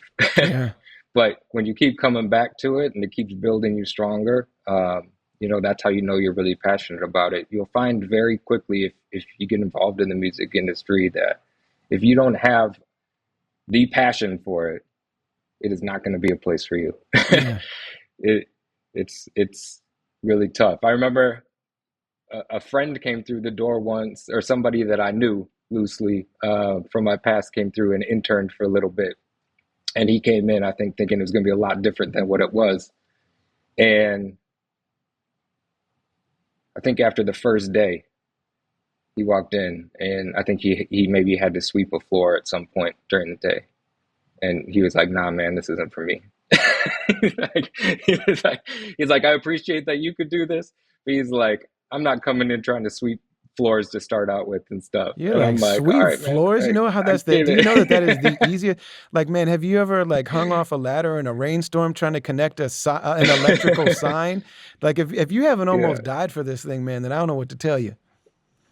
yeah, exactly. That's it. Yeah, I have all kind of memories of just, uh Jay Bird did some Jay Bird was going around and doing all kind of like pretty glamorous things. He was with Atmosphere, like they Hmm. were doing big things at Coachella and all the the big festivals and everything like that. And then he came out with me, and I can't remember which one I was playing. It was like one of the bigger festivals, but I was in some weird little side stage, and it was just me and him, and nobody was trying to come and see me and everything like that. But I got on, and so he came out there with me. And then at the very last minute, they moved me to a smaller stage at a way earlier time. Like we had messaged to people, Brother Ali goes on at 3 in the afternoon, which already sucks. Like if it's still light outside at a festival, it sucks. but Yeah. I think they moved me to like 10:45 a.m. or something like that. And man, and Bird Mm. had just come from doing a lot of that type of stuff, flying first class, all this kind of stuff. Man, Bird sat there. I said, man, nobody's even gonna know I'm performing. Like I was, I felt I really felt defeated in that moment. It doesn't happen to me often, but every now and then it does. I know I'm describing two of them in this call, but man, Bird got some paper out of the printer in the office of the place and got some highlighters and magic markers and physically made in like in the DJ Bird graffiti hand style, made physical little signs that said "Brother Ali, dope hip hop plays at so and so time on this time," and he went all over the fairgrounds and taped them up with his own hands. This is a vice president Oh of the my label. God, I love This is that. the vice president of the label. I love Somebody who irritates the hell out of me and everybody else, by the way. Like when you that. say you're a family, it's like imagine for people should imagine their full family, not just your favorite grandparents, but like the dysfunctional uncle that you can't stand sitting across from at Thanksgiving. That person's in the family too. And I'm not saying that that's any one Yeah. particular person, but I'm saying it also all of the stuff of people's personalities when you do this stuff together for all these hours, all of people's they're bringing all their baggage with them, they're bringing all their temperament and their settings. And I know that I've sat in rooms and just cussed people out and cried, and you know what I mean, like you've seen the whole Yep. range of human emotions come out of me. I know that. um but I think I also cried when I opened the packaging. I remember opening Undisputed or All the Beauty in His Whole Life and having tears in my eyes. And I just put my hands on your face. I was like, "You did it!" Like I was just so happy. And and I remember one time you came into work and I forgot what you were working on, but man, you had like 103-degree fever. And you were just sitting there, man, in a hoodie and wrapped up. I think you had like maybe a blanket around you or something. And I was like, dude, why are you Yeah. here? And you're like, man, this has to be done. It's like, my man, you know. But Yeah. it's just like, man, I think that people don't realize all of the different levels of dedication and how many people have to pour their lives into something just to make some. And I mean, we're not even talking about Rockefeller Records. We're not talking about Cash Money. We're not talking about Lil Wayne, and we're just talking about to make anything happen at all. Like the Yeah. number of people that have to be involved in trying to, and then how many of those projects that you pour everything into, people don't buy them. It's just like, yeah, no, we'll get you on the next one. Hmm. Yeah. Amazing. But you know what? That's one of the gorgeous things about Rhymesayers and about all the artists we've worked with too is while like the commercial connection and want is there, Hmm. that's never been put first, second, or third in the creation, I feel like, of any of the Right. projects. Yep. It's so much further down the line, and it doesn't. I'm to me, that doesn't matter. Even if it would affect my paycheck, I understand it affects an artist's paycheck a lot more if something like doesn't sell. But as long as like a project comes together and it feels like it's 100% like of what it can be in that moment and came together to what it is, it truly feels like it's a place where art comes first. Art and the care for the people and the artist I'm about to ask. comes I'm about first. to ask you a stupid ass question because people ask it to me, Yeah. but I'm gonna do it anyway. Pe- Okay. People always ask me like, if you had one album that you could leave behind as like your legacy, and it's like, man, don't make me do that. And there's no way. But I understand why they asked the question, and so I'm gonna ask you if there was one package that you could, have in your on the wall in a museum somewhere in the Rock and Roll Hall of Fame. There's Ooh, one package that you worked on, one project. I know you can't, but if you had to, what would it be? that is an extremely difficult You question. just got done telling me that every single one you feel connected to. Oh man. You know, one one that was the most important, and it's such an experience during the development of it because there's one I started the idea for long before it was produced.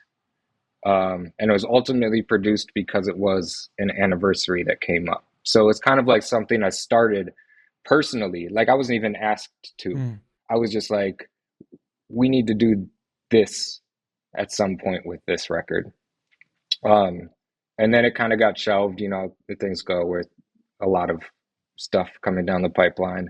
And then the anniversary came up, so I got the chance to go back to that original idea, pick it up again, and do it.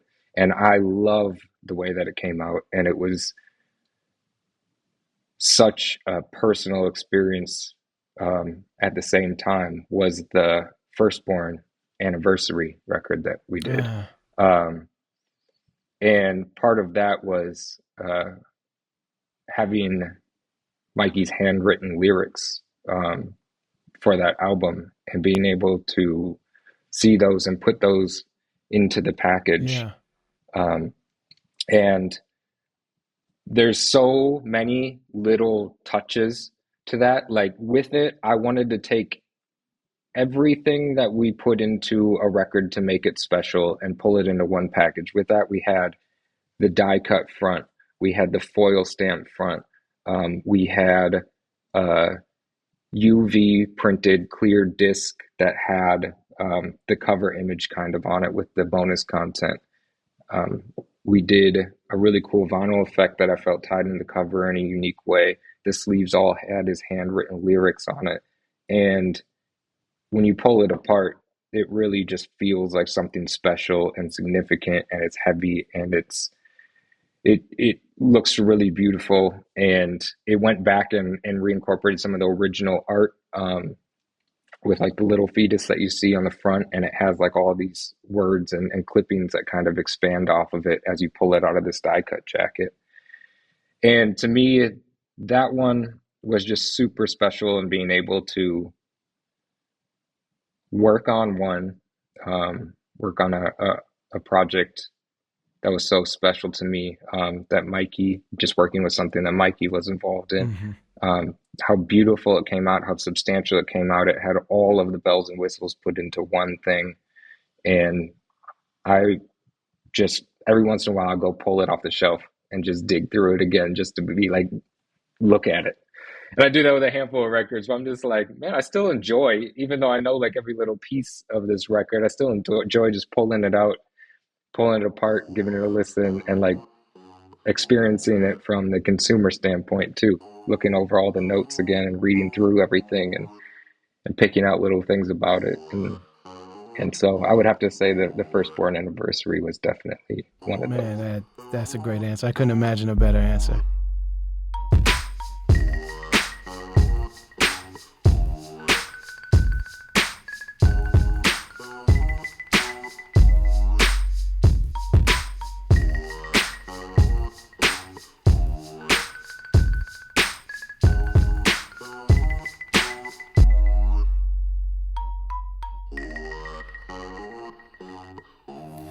We've been working with the Zakat Foundation from the beginning. I say that all the time, but it's true. The Zakat Foundation is a global humanitarian organization, and I love them because it's a small group of people just doing their best because they believe in it. There's nothing glamorous or sexy about that work. Nobody celebrates you, and you put in tireless long hours the same way that a little crew at an independent record label does. It's the same kind of thing, and sometimes it's actually dangerous. Sometimes it's very stressful because you want to get it right. You're dealing with people's lives in your hands. Like, it's no joke. And just like being an independent record label or independent artist, it's hard to get the word out. And so we partner together so that we can help them get the word out about the work they do. We talk a lot about Gaza, especially right now, but I mean, last year this time we were talking about the earthquakes in Turkey and Syria, and they were right there. helping there as well. And, before that, we were talking about the Ukraine. They were helping people in Ukraine. It's a Muslim organization, but they don't only help Muslims. And not even everybody that works there is Muslim, I don't think. But they just do dope work all over the world. And, it just like I can't say to them that I'm going to, get millions of people to listen to them. You know what I'm saying? But like, I'm going to seriously do my best because it means something to me. And that's their same approach to the work that they do. So we're very grateful to be in alignment with them, in partnership with them. While you're listening to this, go to zakat.org or follow them on social media, Zakat US, and find something that they do somewhere in the world, whether it's meals for the people of Gaza, only $5 supplies. And they've had success getting food to people and serving people hot meals, giving people supplies. They really are doing the work, and a lot of beautiful things all over the world. So find something that you believe in and put some money on it. Even if it's as small as $10, $20, $30, $100. It may not seem like a lot, but when it all adds up, there's a few thousand people that listen to this podcast. When it all adds up, if everybody, or even if the majority of people at some point in your time listening to this podcast, if you put a little something on it, it really adds up and it means something. And I mean, think about, I don't know if you've ever been hungry in your life. Like real hunger. Not just like, oh my God, I'm starving, but like real hunger. If you've ever been for real hungry, because I have, and somebody feeds you a meal, I mean, your prayer, assalamu alaikum, good morning. Your prayer for those people, your care for those people, what those people have done for you in that moment, is life-changing. I mean, it may be the meal that allows somebody to survive, and I'm not exaggerating when I say that. So go to Zakat Foundation, find something you like, and put something on it.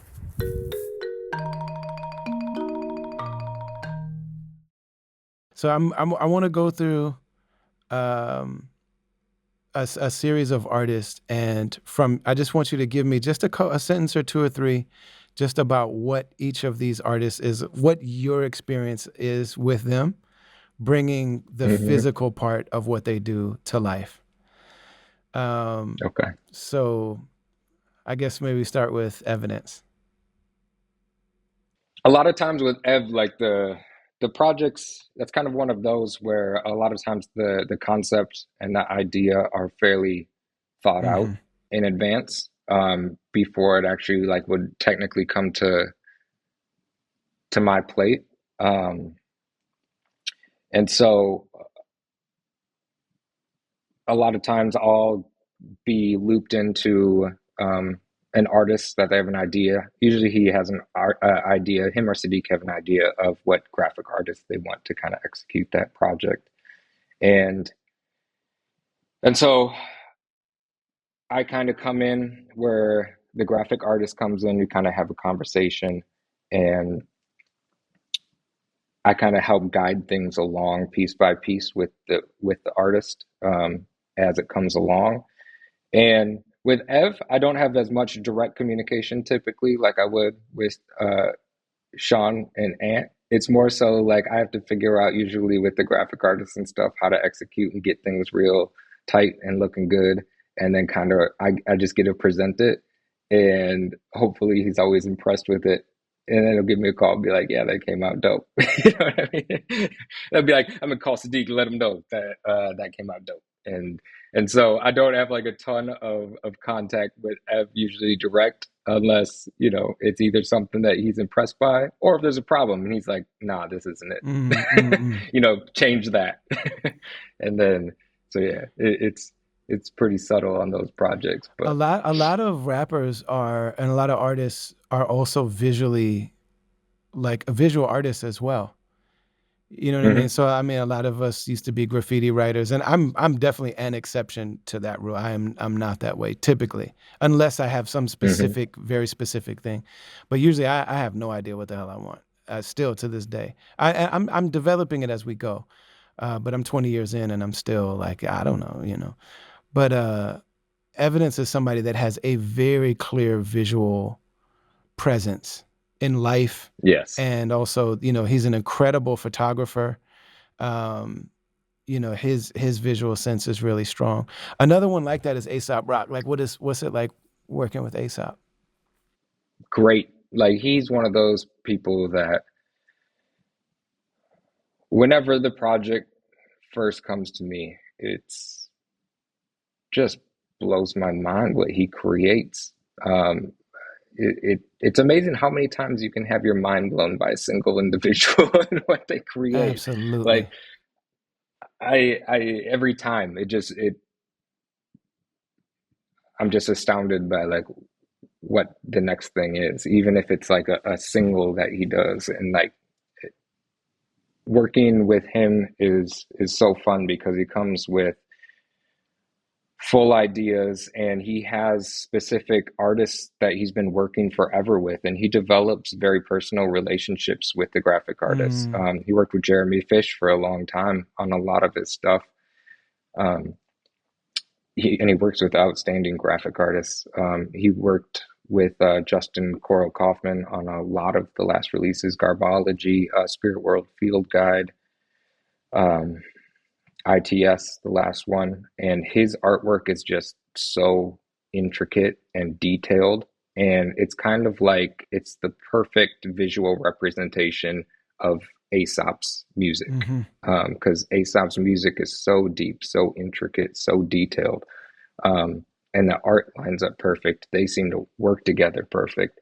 And working with them two together is always like my job ends up more so being what's the way that we add some crazy amplification to this thing. hmm And we did that with Spirit World Field Guide. We did like a whole process to the labels of that had never been done before. They were like printed by UV printer directly to the disc, and like when you flip it over, like it's mirrored and it reads correctly. It's just like this crazy concept that they came up with, and it had never been done before. We didn't think would be possible, and we were able to do it. And same with the ITS. It's like, how do we amplify this thing beyond belief to be to match, this crazy visual identity that is so detailed and intricate that matches up with this music that's the same way, hmm figuring out how to put that into packaging. So they are the ones that really push me to push the boundaries of like, this has to be something that's never been done before. Yeah. It has to be out the box. And so every time that we work together, that's kind of the main goal and why it's so fun and also so difficult. Yeah. Because it's like we're always trying to do something that's never been done before. And when that's the case, it amplifies the complexity of it by so much. Yeah. What's it like working with Sa Rock? So, working with Rock, we've been able to work on an album and a couple singles together, and also got to work on the Soul Messiah project, which was great too. Yeah. Um, a lot of times, like there again, it'll kind of the communications and the ideas will also flow kind of internally through Sadiq and communications, um, and ideas and all of this stuff, not just me or my ideas. This is all like a massive group effort and group think tank that comes together, and plays their bits and pieces throughout. Um, but working with Sarak so far has just been a pretty magnificent experience getting to know her. I'm a huge fan as soon as I heard her stuff and like how intricate her lyrics are. She's one of the most talented rappers by far that I've ever heard in my life. hmm Um, and hearing the kind of stories, really diving deep into that album and what it was. to kind of develop that visual identity for the sharecropper's daughter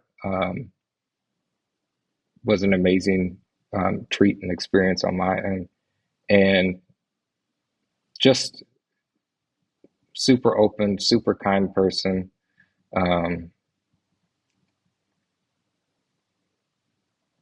yeah, man. I don't. It's tough to put these things into words, Yes. like Yeah, I know it is. on like especially calling out individuals too. I'm like, I don't know how to best explain. Yeah, Like, words you can't know, really do it justice. I know. Yeah. yeah. And like I said, everything kind of it flows different. It kind of comes through different. I'm not always like it's not always such a direct back and forth Mm-hmm. um, with artists, you know, as I'm working on projects. Um, and so sometimes it's like, you know, you get glimpses, bits and pieces of how they feel about it, how things are going. Yeah. Um, and so it's really different per person. Yeah. And that's kind of one of those that like it flows through certain channels and stuff, the communication processes. And I kind of am given pieces, kind of do my thing.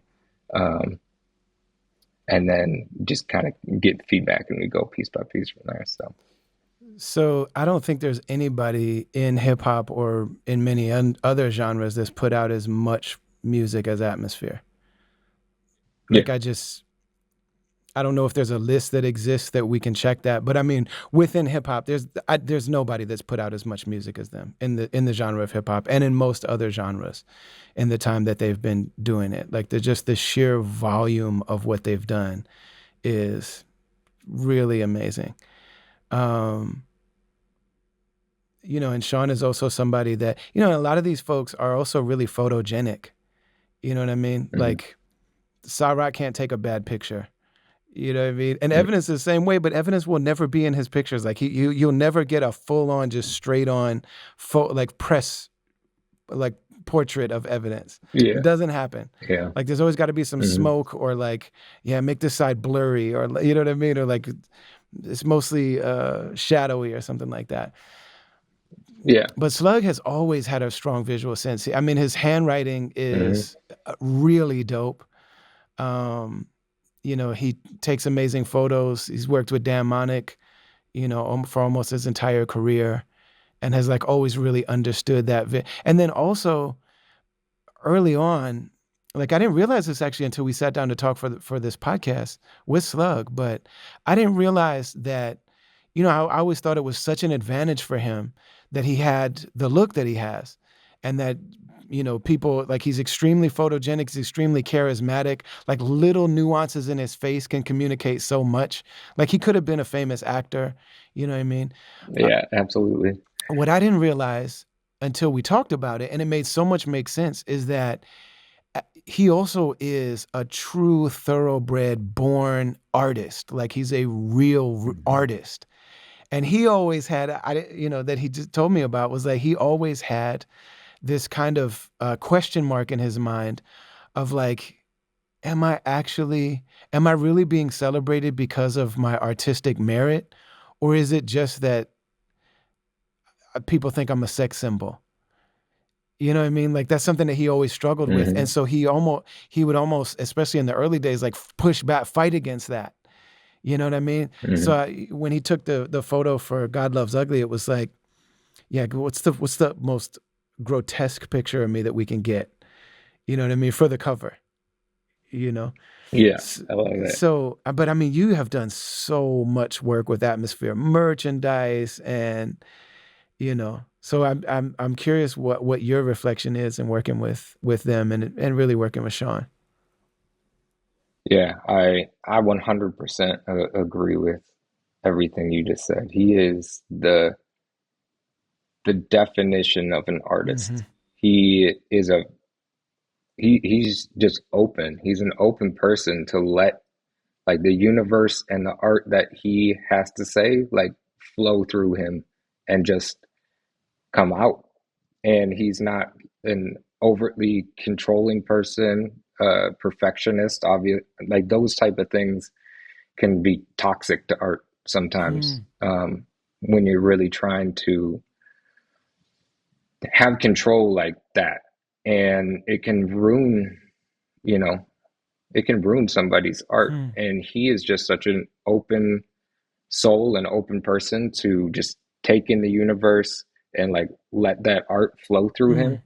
And and he is also he's open to letting other people do their thing and not overtly controlling over, you know, this, that, and this. Yeah. And I think that leads to better art overall for them. He comes with so many ideas to the table. Mm. And it's like, it's just Yeah. like, He's always been like you know, that. sometimes it's really hard to pull an idea or like get something out of somebody, where every time he brings something to the plate, he brings 15 ideas to the plate. And it's like, you kind of figure out how to whittle it down and uh, pick apart the ones to really create something and hone in on something, or hone in on a vision. And he's just constantly, I mean, him and Ant, I think they're just constantly creating. Yes. They're there to create art all the time. It's not necessarily, I mean, the quality of what they do is amazing, but it's not taking outside um, influences No. in any type of way. I No. feel like in the way No. that they create art, No. it's the most genuine expression of art. It's the most genuine expression of them, and I think that's why they have such a strong and dedicated fan base, is because it resonates with people. Mm-hmm. Um, when your art form is truly just for you, for the person creating it, rather than thinking about all of these outside influences of how is it going to be Yeah. received, Yeah. how is it going to do in the marketplace, um, are people going to like this, is it following, you know, this, that, and this too much, is it going too far this way that people aren't going to receive it, or I'm going to lose my main base. It just feels like none of that is part of it. And I think that resonates as authentic and genuine and a real human experience and true to who they are as artists. And that's why people gravitate towards them so strongly. Um, you can feel that in somebody. Yeah. And not only that, like, he's one of the most generous and kind and open human beings I think I've ever met in my life. And there's a reason why this whole thing and all of us started with those two That's right. people and gravitate around those two people. Um, none of this all coming together would be, you know, here without those two people. Absolutely. Absolutely. Yeah, man, I couldn't agree more. And you know, it's interesting. Like one of the things that just occurred to me recently is we don't know how much of an artist somebody is until they're past the prime of like their notoriety. You know what I mean? Mm-hmm. That's when we really know. So like, you know, your first few albums when you're hot and everything's going great, you're on top of the world. Like we don't know that. We just know you like being famous. You know what I mean? You're just being rewarded for Yeah. something. We don't really know who you are until you're no longer being rewarded for it. You know what I mean? It's kind of like, man, Yeah. you don't really know what kind of romantic partner you have until just all the fun until you got, you know what I mean? Until it's like the excitement, the initial excitement is just not really the thing anymore. You know what I mean? It's like, man, you're several years in and it's like a big snowstorm outside and everything's going wrong and Yeah. somebody's like, "Man, I'm getting up and making your coffee anyway." You know what Mm-hmm. I mean? And with those guys, it's like, man, they had such a run of like it was going up and up and up and up and up and up and up and up and up. And then when it kind of like leveled off a little bit, the output only went up, and the Mm-hmm. experimentation only got bigger. You know what I mean? And and even when they were on their ascent, and I'm saying ascent in terms of like public notoriety. I'm not talking about their art, Yeah. but on every album. they were trying to give people that feeling. I don't even know if they were trying to, but with almost every album, they gave people that feeling that you had first hearing, like, I don't know if I like this. What is this? Hmm. You know what I mean? And it took you really being around and being clued in to really get it. But with every album, and I toured with them a lot in the days of the Ascent. And I remember it was this always the thing that Atmosphere fans always hated the new album. You know what I mean? So God Loves Ugly came out and they're like, this sucks. Lucy Ford was their great album. I'm here because I love them, but God Loves Ugly sucks. And then Seven's Travels came out. And it's like, man, this album sucked. God Loves Ugly is their classic work. The audience is always an album or two behind where they're at. You know what I mean? Yeah. Yeah, and I feel like one album is never better than the other. These are chapters in somebody's life. Their life is the art. Yeah. It's like you can't separate and compare this one to that one to this one to that one. It's like, no, this is a chapter of this being and their art for that time period, and it's a continual growth of one consistent thing Yeah. that's being output. It's like that's when you know the person is living their art. Yes. They're living their art form. They're putting out these chapters of their life, and it's always going to sound different. And that's how you can also tell they're a human being that's still growing. Mm-hmm. I think in one of your podcast episodes, you were talking about, people that continue to grow throughout life and seek things and seek to improve themselves internally and what they externally output into the world. And then there's people that don't do that Yeah. and they're kind of just waiting to die. And it's like, that's the difference between somebody that puts out an album, gets to a certain point, and then maybe doesn't care anymore. They're not a true artist. They're not living an artist lifestyle. Right. Sean and Ant are living artists that their life is their art and they continue to grow. And everything's going to constantly sound different as different chapters of their life come out. Yeah. And, same thing with like your albums. Yours always have a different sound, a different feel to it. And there's the most intriguing art is often the one that's the hardest to digest or is the hardest to jump into. But it's also going to be the thing that you come back to the most. You're the most intrigued by. And it's that feeling of maybe I'm not there yet. And maybe I'm not ready to hear this yet. Or Right. maybe it sounds so not what I was expecting. So it's hard for me to digest. Yeah. But as you continually go back through it, it becomes more intriguing and you dive deeper into that thing. And it actually becomes your favorite piece of work because of this. And yeah, I think you're one of those people too that continually you're living your art form and your albums are chapters of your life. Often that I feel like as you put your music out, it's like that's where I feel like I'm at now. You probably made that 3 years earlier, but it's like I'm always kind of catching up then, and you're kind of releasing something that is like that's what I needed to hear right now. You talk about All the Beauty when that came out, and that's how I felt with that one, the same way I did with Undisputed Truth, where it's like this is what I needed to hear right now. This is the message that I didn't know that I needed, but I needed it. So, there's a lot of artists that we could talk about.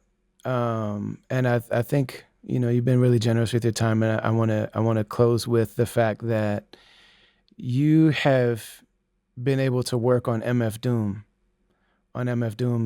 merch. And, there was just that super dope merch drop. I mean, like those like sweatsuits and everything that went along with them, the house shoes and the socks and like the whole thing. And those were universally accepted by hip hop as a culture. Like those are things that Bobito was happy to wear, that Dante Ross was happy to wear. Those are things that, you know what I mean? Those Mhm. are and have been. And, for us in our little corner of the culture, that we can't always say that.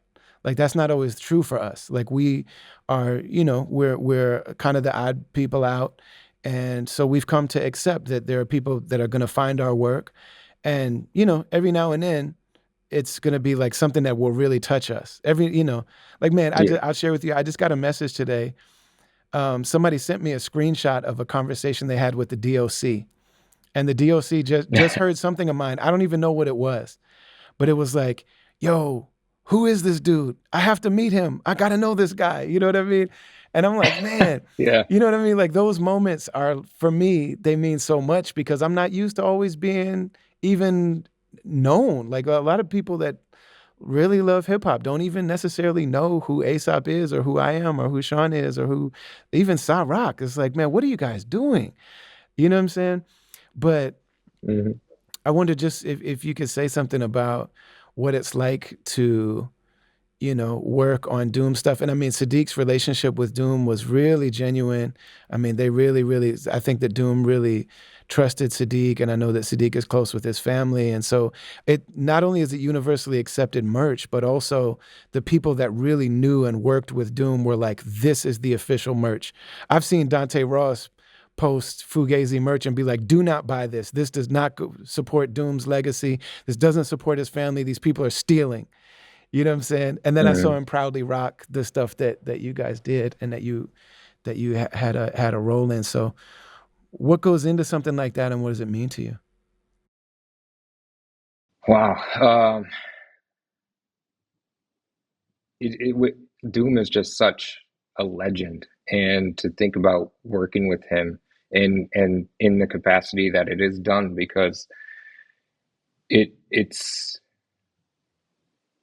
also helping his family, and it is carrying on that legacy, and it's that's a big weight. And the fact that he the fact that it is based off exactly what you were discussing, where it's like Sadiq was something that he can Yeah. trust, somebody that family could trust.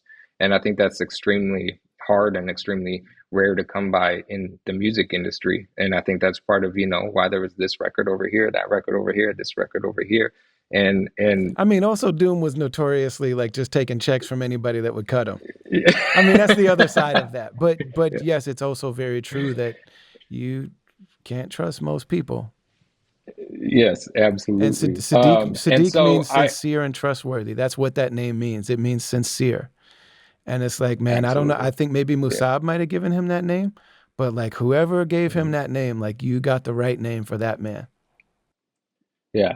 And so when it definitely comes to Doom's art, I'm definitely also like, I'm a listener, and I'm taking things in from other people, because Doom also comes from an era too where when he was really doing his thing, like I wasn't fully in it at that point. You know what I mean? I admittedly, like I'm coming later to the table. When I got into Doom, it was really Rhymesayers that introduced me to Doom and Food, and that whole record and the visuals behind it, and following him from that point on.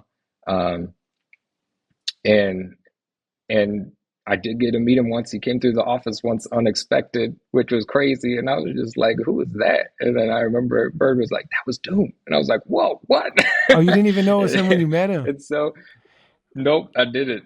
I didn't even officially meet him. I was more like, I was a fly on the wall, like, Wow. oh. And so, um,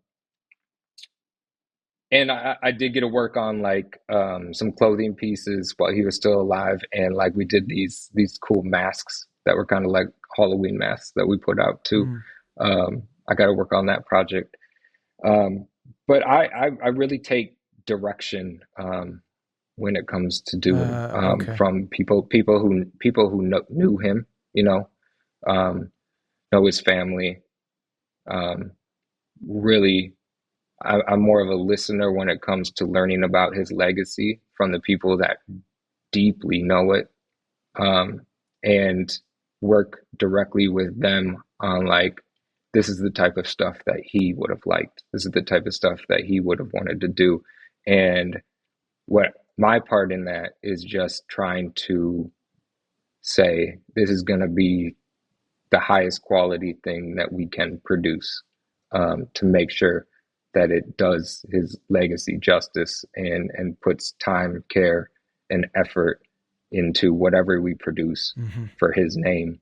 And um, I think there's an extra high standard put there, um, to make sure that it does do his legacy justice. And I just it pushes me to my limits of learning new things. Like I've never done cut and sew clothing before. I've never been a part of what that really looks like. And that was like a 2 year journey from inception to when we finally got it done. Wow.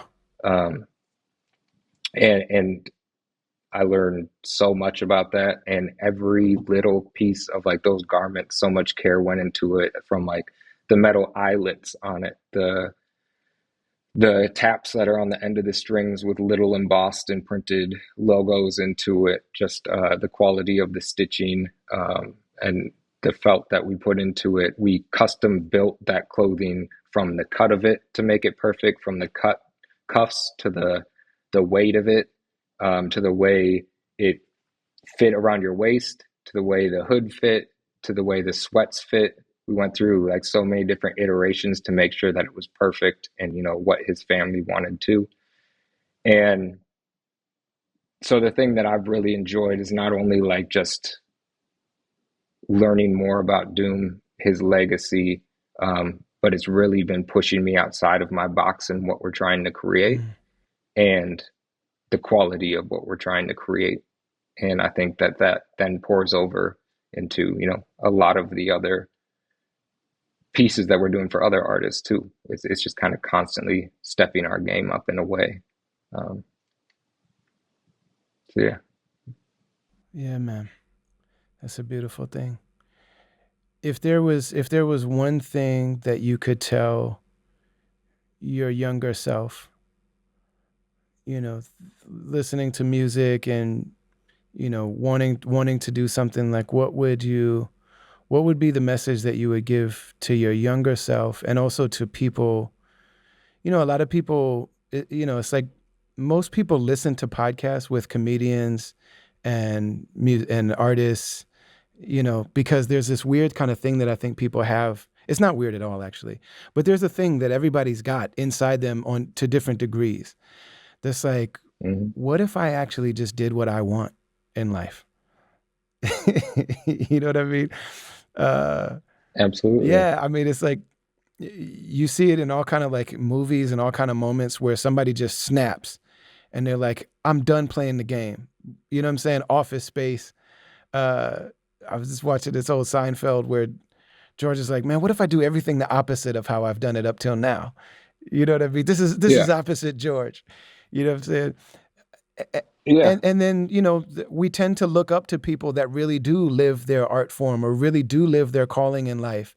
And so many people feel like, well, if I can't necessarily be the person in the spotlight or on the cover of the magazine, you know what I mean? If I don't necessarily have that particular thing, then like how would I even go about doing this? And I think a lot of people, especially during the pandemic, when they got a break from things, started thinking about like, what would it look like for me to actually live what matters to me? And so if you could talk to your younger self or talk to people that are in that space right now, like considering it or dreaming about it, or what is it that people don't know about taking that step and then walking that course in life? Mm. Yeah. I would honestly say it's kind of just putting a trust into the universe, and having some faith in letting go of the reins a little bit, and just going with what speaks to you. Hmm. Um, I think that's easier said than it's actually done. I think there's a lot of times when we like to force things and force ideas, and not really let things kind of naturally happen. Hmm. And and to your point, like I've done a lot of getting here. I was very intentional about wanting to work for Rhymesayers, wanting to work for you, um, and setting that goal and figuring out how to accomplish it. But there's a lot of things that kind of felt like they happened by accident, just getting to this specific role, Hmm.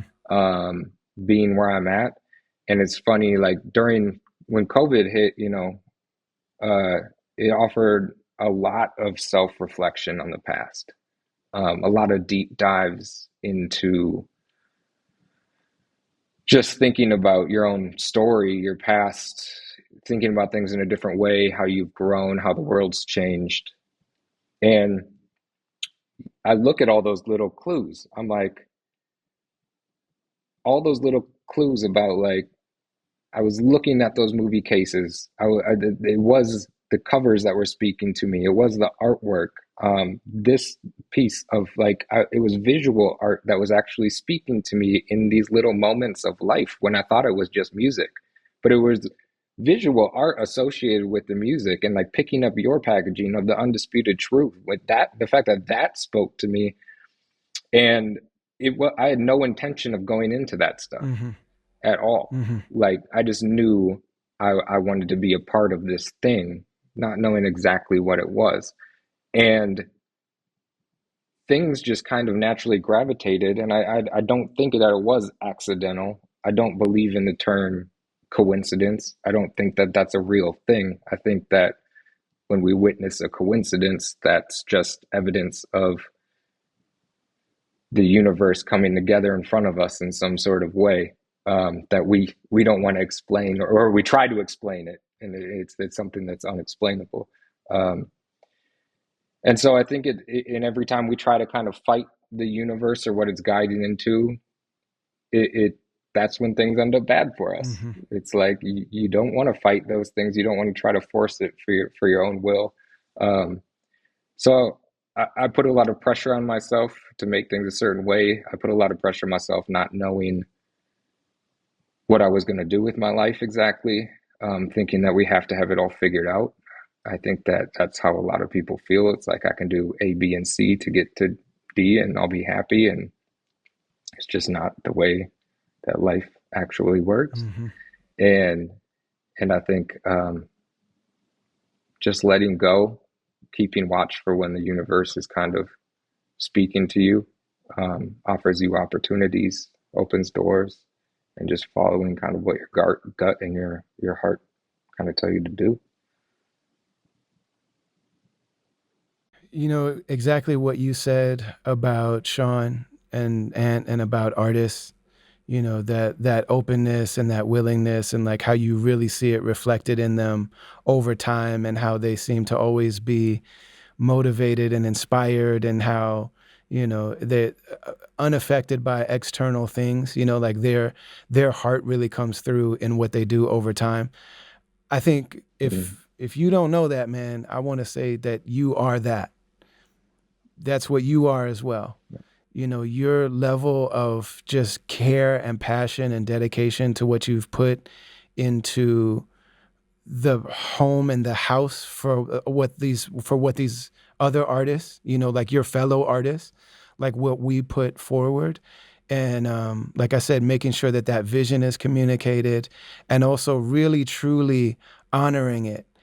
The particular blend of how dedicated you are, but also how humble you are, and like what a servant you are to the project. Everything you're saying about Shauna Ant is true of you as well. And everything that you've said about me is true of you as well. And the work that you've done over all of these years, and just you see it in every single thing that comes out. And I know when you say that to a sincere person, they automatically think of like the one T-shirt that they just kind of rushed out the door because there was a tour coming. But you know what I mean, though.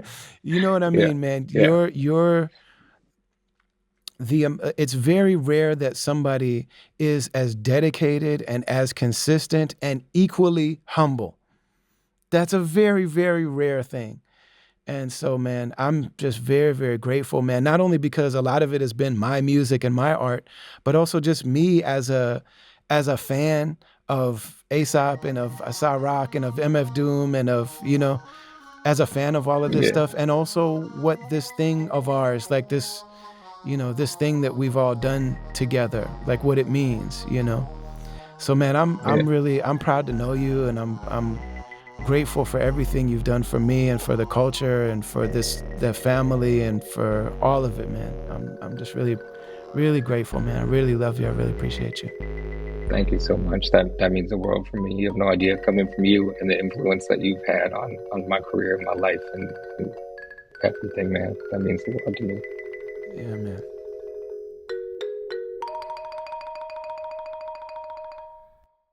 Special thanks to my man Al from Rhymesayers for being so generous with his time and his insights and his story and his wisdom and his thoughts. You know, it's not easy to get people that are usually behind the scenes to talk because they're so accustomed to being in that kind of supporting role. And, you know, this is the longest, I think we mentioned it in the conversation, but it's the longest me and Al have ever spoken before. He's a really quiet person.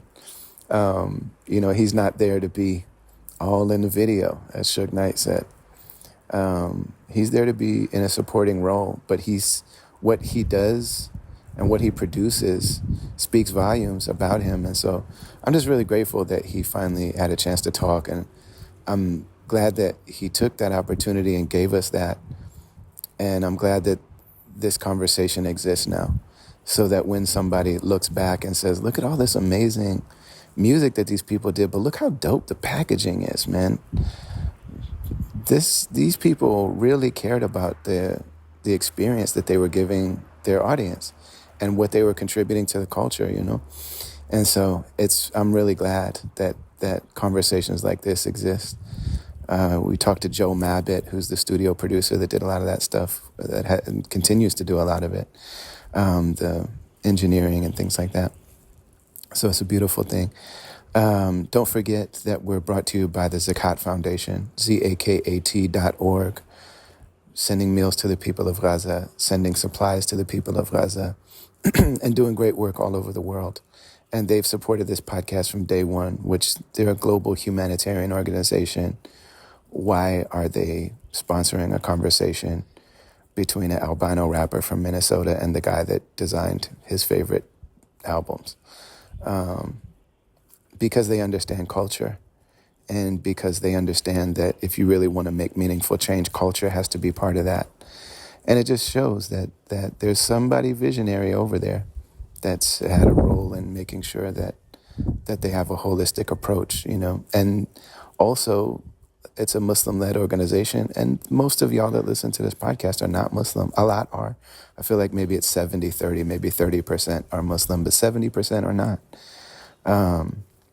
But you're human beings who appreciate when someone is trying to do something good. And Zakat Foundation is a very small team of people trying to do a lot of good all over the world. So we're very grateful to be rocking with them. And, you know, we don't really ask you for money. If you want to, you can be part of things. You know, you can order the new album, Love and Service album. You can join the caravan. You know, you can do our online courses and things when we do them with the learning series. But this podcast is free. But you should know that there are people that sponsor this podcast that are really doing very serious, sincere, not glamorous, and sometimes dangerous work around the world. And so dropping $5 might not seem like a big deal, but if all of the, you know, few thousand people that listen to this podcast every week, if everybody just a few times throughout the year, drop them $5, give them $20, give them $100, give them $1,000, give them $500,000. I don't think anybody that listens to this podcast has $500,000, but if you do, that wouldn't be a bad way to spend it. $500,000. Anyway, sending you love from the smiling coast of West Africa. Yeah, I could very easily do several hours of just talking and reflecting here. But I love you all. You know that, right? I really do. I care about you. I love you. The Love and Service album is coming. Go to brotherali.com. And as of right now, it's still in pre-order. The CDs are almost sold out, but the vinyl is still available, and that deluxe vinyl is really dope. Alex didn't design it, but he gave us some good tips because I have my own situation now. Travelers Media, me and BK1. And Unjust, who produced the whole album, is also a really great designer and visual artist. And so we did it all in our little team. Did I tell you I love you? I love you, I love you, I love you. Assalamu alaikum wa rahmatullahi wa barakatuh.